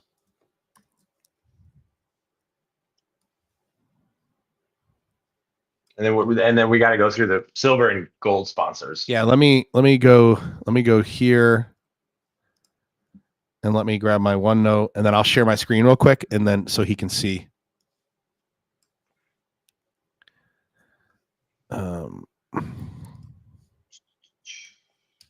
I was just like freaking out not freaking out, but I was just like, I had this moment where I was just like, we started the channel in 2018 and we're coming up on 40,000 subscribers. We've been building for 7 years, dude. All right, I'm going to go ahead and share my screen real quick. So to meet some of these people that have been following the channel for 5, 6, 7 years is going to be that we've never met, but we feel like we know. That's going to be amazing, dude. I'm going to be overwhelmed. It's going to be like being in Disneyland. All right, go ahead and put my screen put up there. And let me know when you can see it. Yep, it's up. All right, so I'm going to go through this real quick if you want to see. So this, what they've got is the vendors are connected to, I'm going to kind of draw the architecture for you if you want to see it. So what we have is a cloud-based architecture, and then we also have a local. Okay, so we have, so this one is in the cloud. It's X dot, virtual factory dot online. Okay, and then they connect to the appropriate connections, and then this is Y dot virtual factory dot online. Okay, so this is what they're connected to. You have one is cloud, and then one is local. So this local down here in the lower right hand corner is actually on a server rack at the venue. Okay, right now it's in our office, but it's in the venue. The server rack on the here is basically 2 servers provided by Dell, 2 physical servers. Okay. Dell sells servers. Funny. On what we have is each of these servers, we are using Portainer managing Docker, okay, on the server. So everything that's being deployed, with the exception of the broker, is Portainer and Docker. So this is basically a Portainer edge node. Each of these servers are, okay. We have inside of Portainer Docker. Let me do this. Let me go. Which one of those is the master Portainer node, and which one's like the agent? Or are they both? It's the first one is the master, the local here. It's called Death Star. All right, let me go here and we'll do green there, and then let me do the same thing. All right, so we've got, so inside of Portainer we have like all of our, or inside of Docker, which we're managing with Portainer, and you'll get a chance to see how to manage your Docker environments with Portainer. We basically have a simulator, OPC server, dashboards, Node-RED. There's a whole series of containers we have running on each of these. Okay. You could actually use Portainer to manage Kubernetes as well. Then what we have is HiveMQ running on both of these servers in a cluster. So this is a clustered environment. So that is, they load balance against one another. And then we have MySQL is running on this server. Okay. All of the things that are on here produce this unified namespace here. And then all the database backend, all the tables that they can access. Everything you see in this unified namespace is also served out as an OPC server endpoint. So I can hit the OPC server that's running at y.virtualfactory.online and then port number. Okay, I can hit that and it will serve out all this data to me. Okay. What we have is our unified namespace. So Enterprise Dallas Press is part of our ISA 95 model. Press 103 is part of our ISA 95 model. And then inside of Press 103, you have all of our informative, functional, and descriptive namespaces. Okay, this is the raw data coming from the existing infrastructure. So all of this in red is coming from the existing infrastructure. And then we have it for a series of, we have Press 103, 104, 105. And then we also have the laminators, the bag machines, and the slit machines. So this is also part of the unified namespace right here. This is what they access themselves. And let me wrap Press 10. Let me do this. All right. We have given them permission. We've also created the same thing using Sparkplug. So this Dallas namespace is basically Dallas down published in Sparkplug. Okay. We also give them the ability to publish back into their vendor name. So for example, Aviva, Tulip, Subcon, Opto22, Sorba, Software Toolbox, those right there is data that all of the vendors is publishing back. They also have the ability to do the exact same thing within here. So they can publish enterprise / their username, enterprise Dallas / username, enterprise Dallas press, slit, bag, or lamb / their username. They have permission. They can only read the stuff in the red boxes. They can publish back into the blue box if they want to. I will say the way you define those security rules, like defining 6 rules for all of those 36 times. Yes. There's an insane number of, if you did it point to point discrete, you'd have like hundreds of permissions. And I'll actually show that in my keynote. I'm going to show how this whole infrastructure is built. This same infrastructure that you see here, the same infrastructure you see here, this is actually in a rack that's on the floor in the conference room. We have the exact same infrastructure in the cloud, except there's a load balancer on the front of it. And then you have the same infrastructure back here clustered. And then one last thing, on show day, the HiveMQ instances will be part of the same HiveMQ cluster.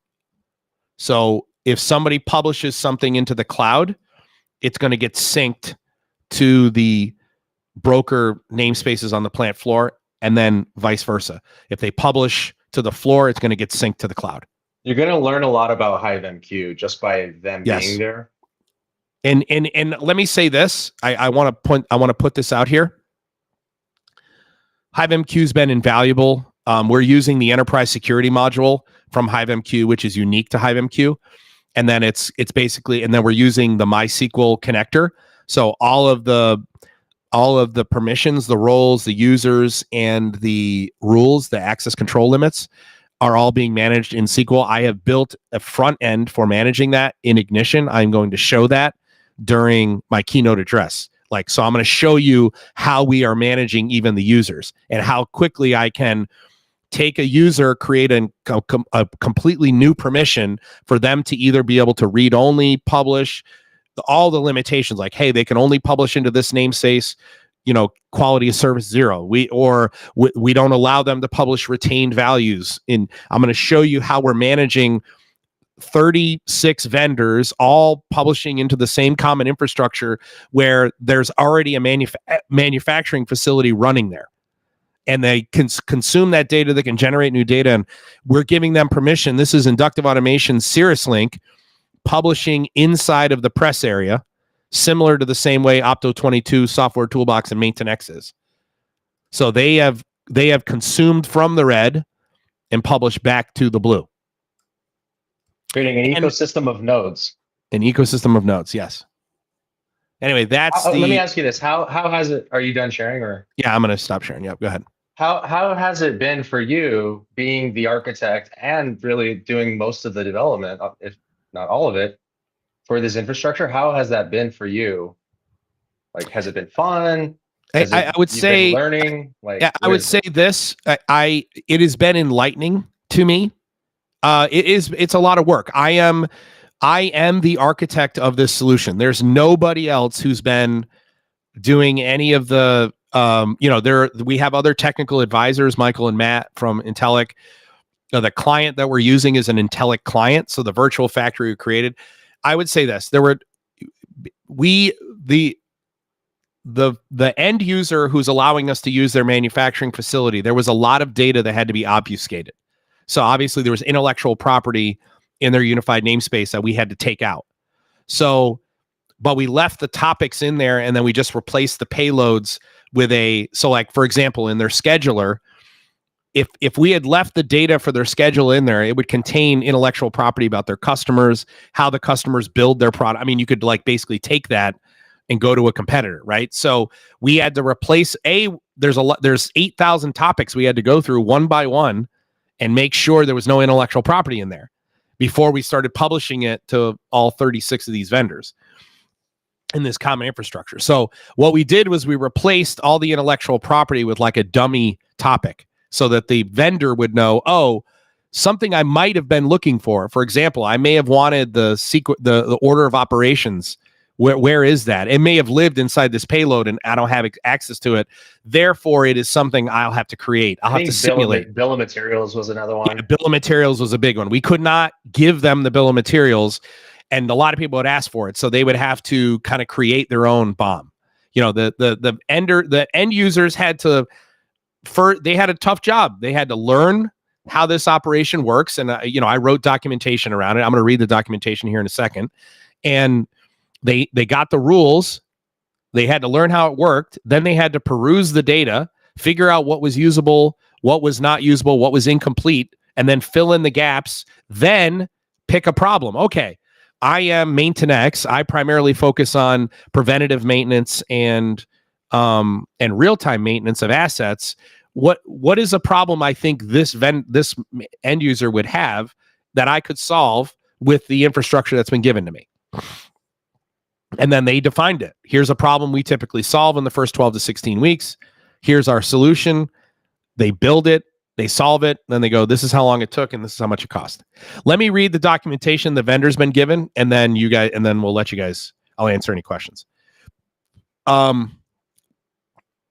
So the first document that they got was an about document that basically explained all the documents. So here are the sections of the ProveIt vendor documentation. There's an about section, there's a technical intro, there's the virtual factory architecture, there's a functional specification document that was a dummy document that they would use to write their functional specs.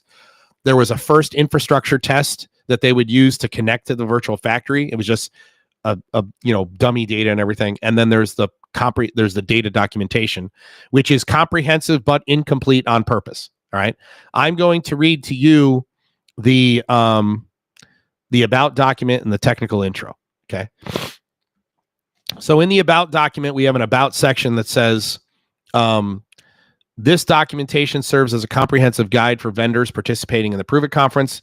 Its purpose is to provide the foundational understanding required to engage with the virtual factory and prepare for the functional specification meeting with the technical team.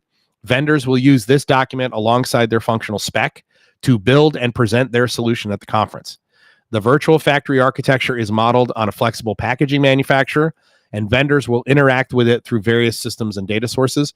And actually, let me share my screen so that you guys can see what I'm reading.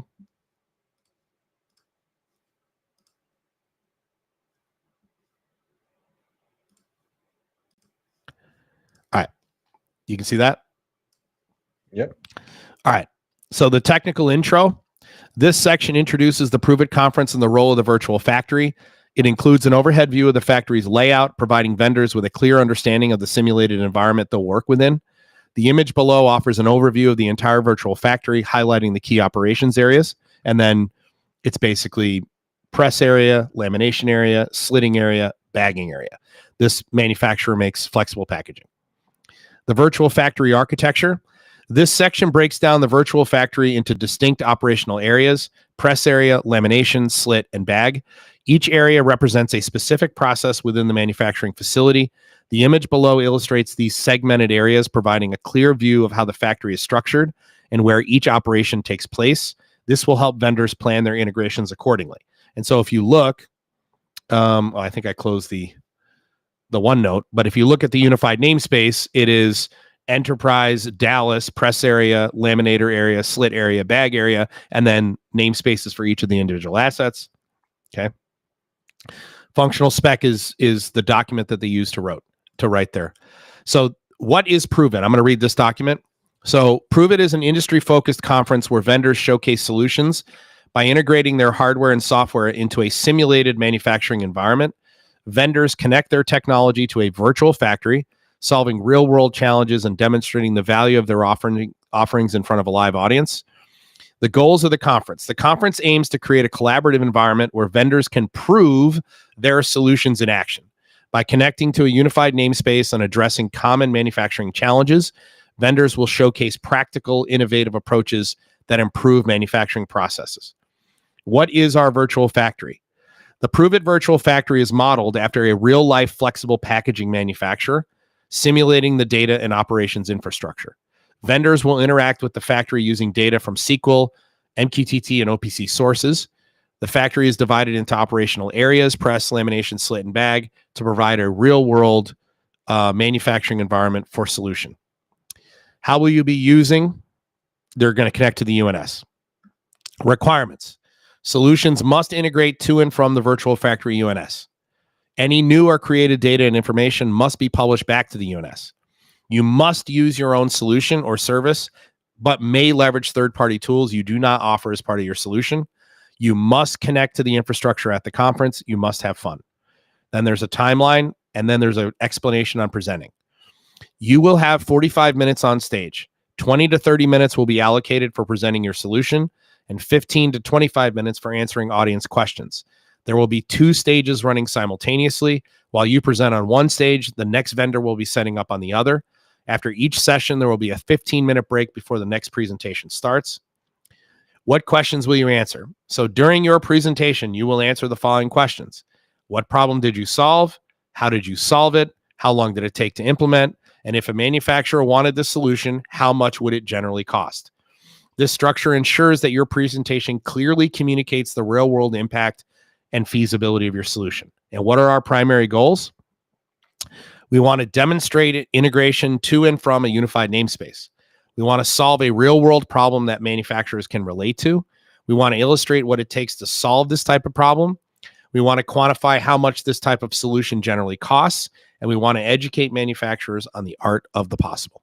And then they had virtual factory architecture where we explain all the data sources, the functional spec documentation, and then we have a data documentation that explains namespaces, et cetera, et cetera.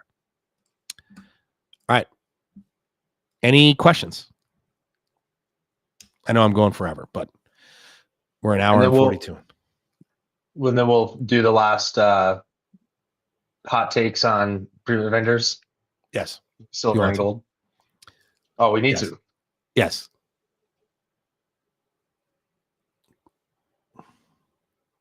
Vaughn, any what is the Bruce I don't believe so? Oh, wait. He asked if there was going to be, so Bruce asked if there was going to be power at, I know there's going to be stadium seating in the back, and then in the front of the stage area, there's going to be desk seating for the VIP area, like linear desks where you could set up a laptop. I don't know if there's going to be power though. I don't think there might be some plugs. I know that there's plugs and outlets on the floor, but I don't know how many there are. But hey, that would be, why don't we do me a favor? Vaughn, let's get an answer to that question and then put it in the comments of this video on YouTube if somebody wants to see the answer to that. This is awesome. I can't wait to see y'all next year. Let me answer this question. What are we going to do with ProveIt next year? Our plan is to do ProveIt next year. Okay. If you guys want to know why this conference hasn't happened before, let me put it this way. This conference is costing over $1 million to put on. The capital costs are $750,000 to $800,000. We have basically spent every dollar we raised. We sent, if you're 63% of the tickets we gave away at cost. Because if you're a manufacturer, You are only paying cost for your ticket. It's basically costing us $500 per attendee for the show. Okay. So that for the food and the drink and all that jazz. And Probably costing more when you add it all up. Like we're getting shirt and swag, and so we're only asking we only ask the manufacturers who are attending to pay for their cost. Okay. So there's no profit in their ticket at all whatsoever. And if we didn't sell 500 tickets, we would have lost. We wouldn't even have broken even. Okay. On their, we could have bankrupted the company. Yeah, we could have bankrupted 4.0. Obviously, I could have bailed it out personally with my own money, but I wouldn't have done that.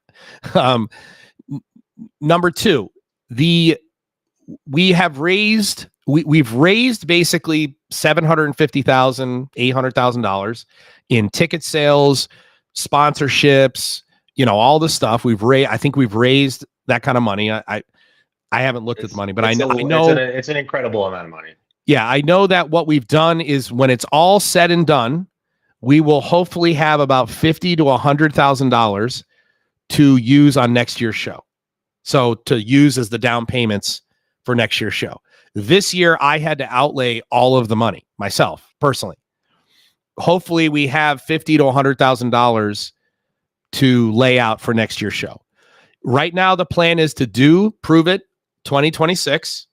I'm 99% certain we're going to do it unless the feedback is just so terrible. We're like, let's never do this ever again. Okay. But right now the feedback has been overwhelming. What I will ask is all of you who are coming, understand this is our first conference. We are doing this live. There are going to be fucking problems. Okay. Don't go in thinking it's going to be fucking flawless because we're going to learn a lot in this first year. We're going to learn a lot. Everyone has told us you are insane to have 650 or 700 people at your first conference. No one ever does that.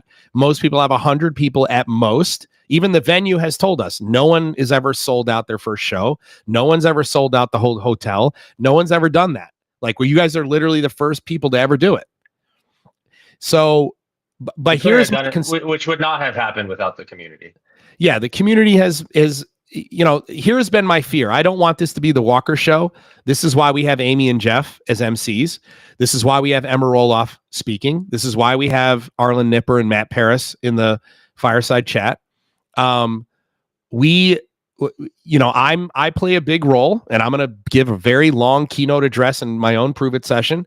I may hop up on stage from time to time to give my feedback on an individual presentation. We're going to do this organically. Believe me, this is not going to be fucking stuffy. We have a production manager. There's a stage manager. There is a whole crew of professional people who are putting this shit on, but everybody knows Walker. I'm going to do whatever the fuck.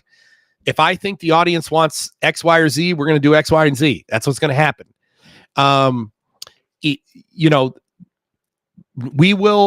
My original idea was that I would do ProveIt for the first 2 years, and then we would turn it over to the community.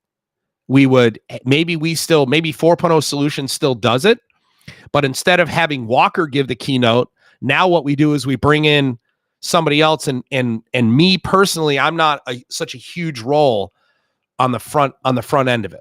It'd be cool to have you as like an attendee one of these days. Like you're showing up as an attendee, or maybe you're a panelist on a fireside chat, but like it's not so much, dude, because especially with how much pressure you put on yourself and how high of a standard you hold yourself to. We'll also learn, like we've made it hard on the vendors, and we'll learn. Should we make it hard? Yeah. Did we make it too hard?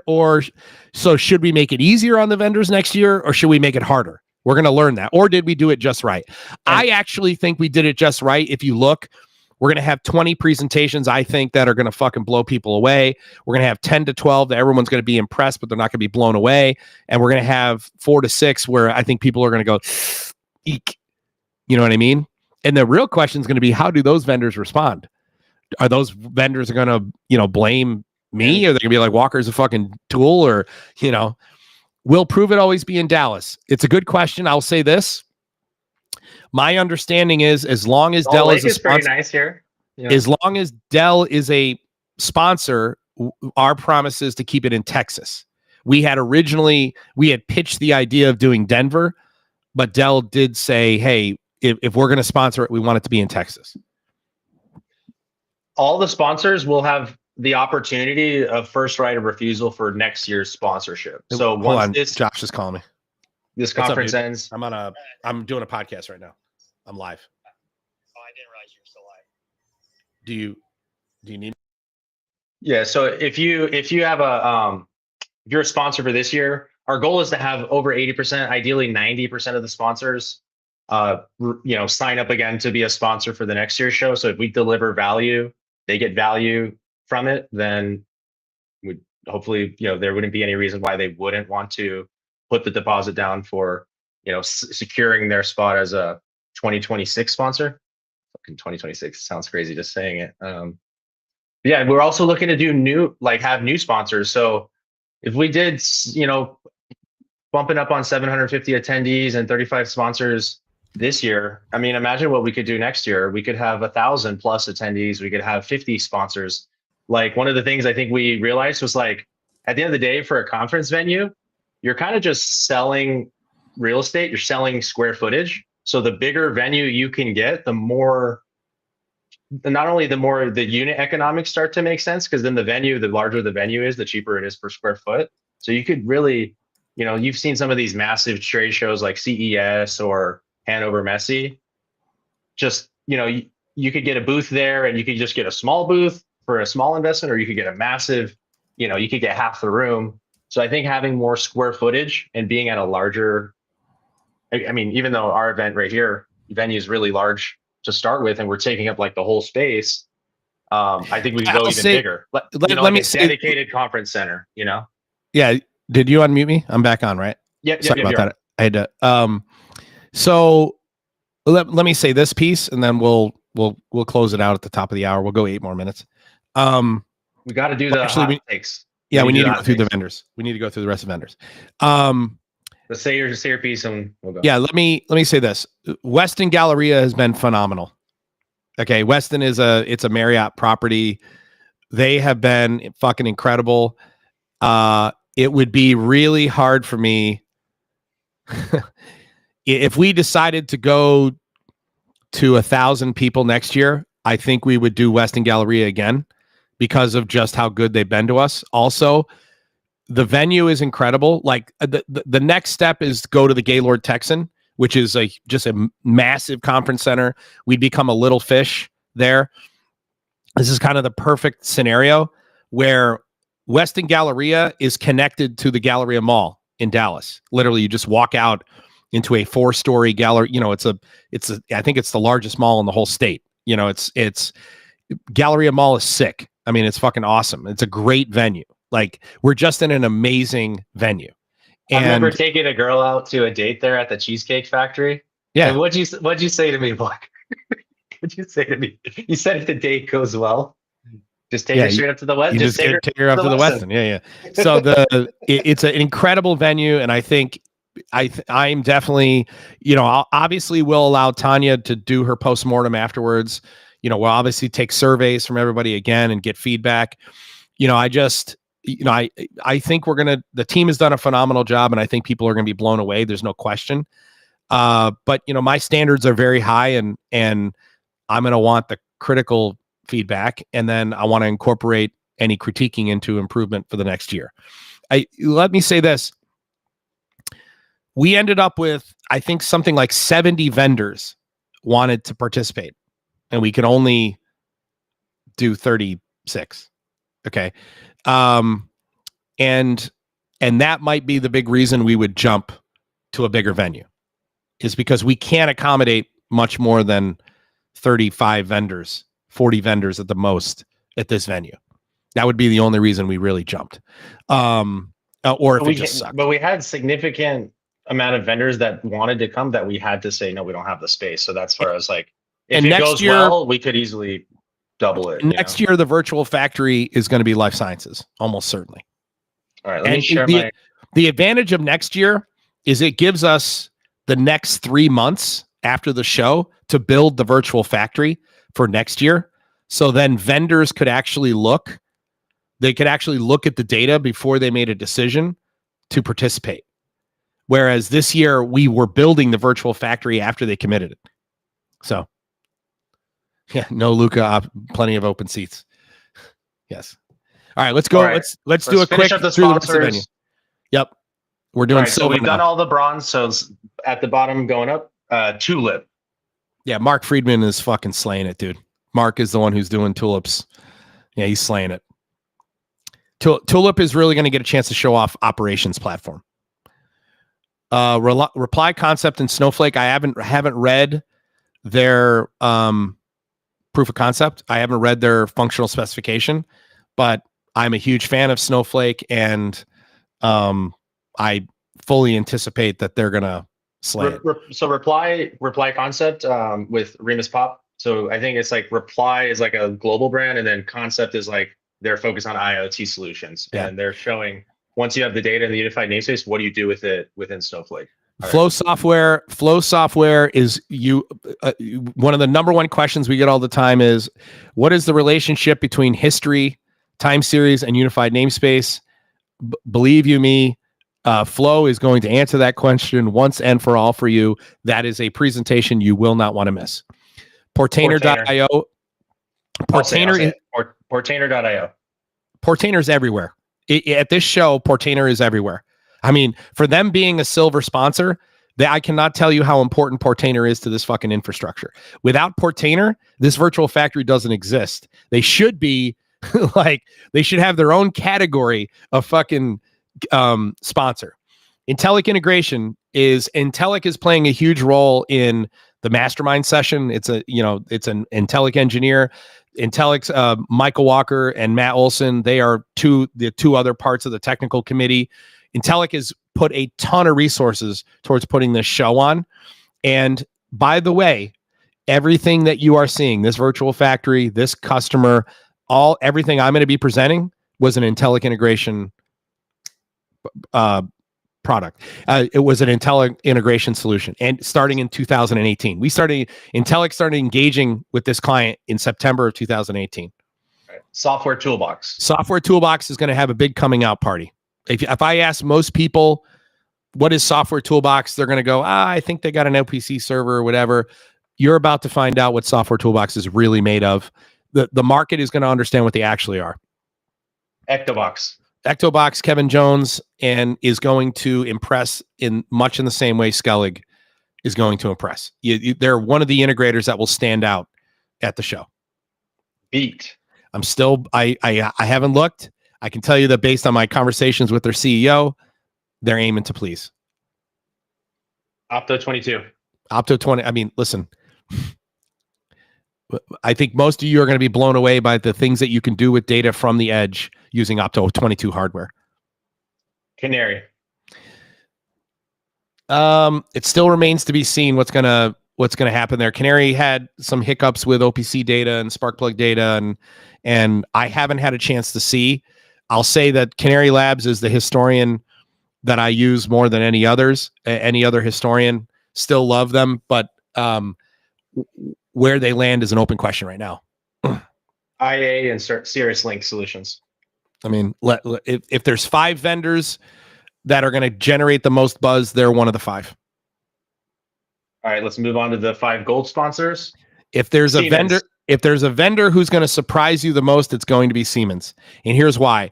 Most people think of WinCCOA as an HMI platform. It is not. It is a rapid application development environment, a platform for solving problems. It's an IIoT platform. Siemens is finally going to get a chance to demonstrate that on a grand stage. And they threw a shit ton of resources at this. MaintainX. MaintainX is going to show you how CMMS should be done. I'm going to tell you right now, MaintainX doesn't have a competitor. It's so funny. If you go, who are their competitors? MaintainX doesn't actually have a competitor. The market just doesn't know it. HiByte. Everywhere in the fucking show, dude. I'm telling you right now, and by the way, Aaron Semley himself is doing this solution.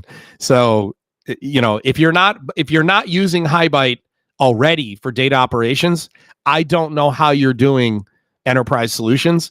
Aaron's going to demonstrate that with the presentation. Litmus. They're fucking everywhere, dude. Dell's using Litmus. Litmus is everywhere. So Google Edge is Litmus. Litmus is doing their own proof of concept. The Litmus is part of the Dell ProveIt session. They're fucking everywhere. And the big thing that everyone's going to get a chance to see is Litmus UNS in work, at work. HiveMQ. I think you're going to walk away. If you don't walk away going, okay, two things with HiveMQ. I think everyone's going to understand where HiveMQ is going with their product after this show. And you'll also walk away saying, that's how enterprise architecture works with MQTT. And just trust me, HiveMQ is going to shock some people. Google Cloud. Google's going to be the one that you just, I mean, I'm telling you right now, if there's any presentation, and it's not because they're a title sponsor, I've been working very, very closely with Dave Pugh, who's one of their applications guys, on what they're presenting. And they're going to be showing a combination of,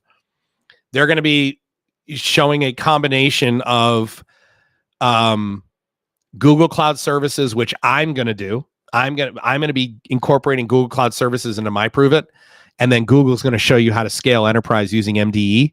But if there's any presentation I'm most excited about, it's Google. And then last but not least, the initial sponsor that sets everything into motion, the title sponsor, Dell Technologies. I'll say this. I said this last year after I left Hanover Messy, and I talked about, somebody asked me, hey, what was the most impressive? Yes, HiveMQ product drop.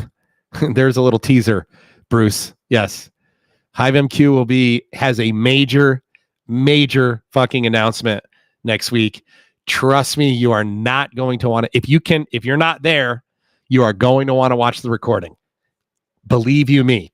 Your heart's going to skip a beat. Believe you me. All right. Okay. Last but not least, all right. The company that started it all, 4.0 Solutions. When I walked away from Dell's presentation, we had private meetings with Dell last year at Hanover Messy, and I got a chance to see Dell Native Edge. The engineer, they literally showed me the greatest demo. I've been doing this a long time. They showed me the greatest demo I've ever seen in my entire career. To the point where I asked the engineer who was presenting, who built this demo? And she said, me. And I said, if I wasn't standing here with the president of this group, I'd be offering you a fucking job. Everyone is going to get a chance to see Dell Native Edge at work. You're going to get to see how using a blueprint and orchestrator, a blueprint's basically a YAML file for infrastructure with Dell Native Edge. You're going to get to see how orchestrator and blueprints and then applications and software and then applications within that software all work together in one fucking configuration file. Litmus is part of that. Okay. It'll be this. Like we have so many enterprise customers who are going to be there, automotive manufacturers, food and beverage, some of the biggest companies in the world are going to be there, and they're going to see Dell Native Edge for the first fucking time, and they're literally going to go, where the fuck has this been my whole life? But what I would like to say is this: every sponsor, every vendor here, every single one of you should make sure you go visit their websites. You should go look at their products. You should get fluent, even if you're attending, not attending. Please. They cared about this community. That's why every one of these vendors took a risk. Every single one of these vendors took a risk. And they had the balls. They know we weren't going to make it easy on them. They know we're going to hold their feet to the fire on stage. They know it. They watch these videos. They know how we do this. And they said, fucking A, I want to be there. Please go visit, drive traffic to their websites, just so that they know it matters. Okay, that it does matter that they were willing to take this chance. And a huge thank you to every sponsor. Obviously, I'm going to give a shout out to specific sponsors at the show, but a huge thank you, because I would have had to put up $1 million. I did have to put up $1 million of my own money to start, but I was able to get my money back. Okay. So that 4.0 Solutions didn't go bankrupt. That was the other thing. The other thing that I noticed was like everybody right now, they're buying ProveIt tickets. It actually impacted, like if you add what 4.0 is, what our revenue is for 4.0 and ProveIt, we're at like an all-time high. But people chose to invest in coming to the conference, and so that was also a commitment on our part, a risk on our part as well. So, but hopefully, if it pays off, if we do a good job, it'll pay off tenfold for everyone involved. We've sold almost 200 tickets since the beginning of this year. So like almost 40% of the tickets have been coming in the last 35 days or 45 days. Really? Which is why we were telling you guys to book your tickets early. You know, the West End, they almost sold out. We had a big block of discounted rooms at like just about $200 a night. By the time the conference was almost sold out, all of our discounted rooms got booked. The rooms are going for $700 a night. So really? So if you went 3 days, that'd be $2,100 versus our attendees are paying $6, and plus taxes and such. But that was a huge discount that we secured, and we were able to do that because now, granted, if we didn't sell those rooms, we would be paying for them, right? So Weston is sold out, and now they're sold out. Yes. So I think Weston is very happy with us. I think we're doing them a good deal. Yeah. All right, everybody. I really appreciate you joining us. Over $1,000 a night. By the way, there are many hotels. We had other hotels recommended on the site, right? Yes. Okay. Yes. I mean, I am. The hotels are going to be sick. The hotel room is going to be sick. And just so you guys know, we will check in early. Check in early. Only the first 200. I don't know if I'm supposed to say this, but I'm going to say it now because there's 125 people live. If you're getting a hotel at the West End, you want to check in as early as possible because the first 200 guests will get a special welcome gift. Yeah, it's a welcome thing. Yeah, we ended up. We originally only bought 600 shirts, thinking. And now we're at 640 something. I think we're at 640, 650 attendees. So, and I know I have to have 2 shirts for. Oh, Tiny was able to get more. 30 more tickets, and you won't be able to buy a ticket. That it'll stop allowing sales. So you could still buy one today. Yeah, we're in the overflow right now. We're in the overflow tickets that we reserved for like. We have a hard stop.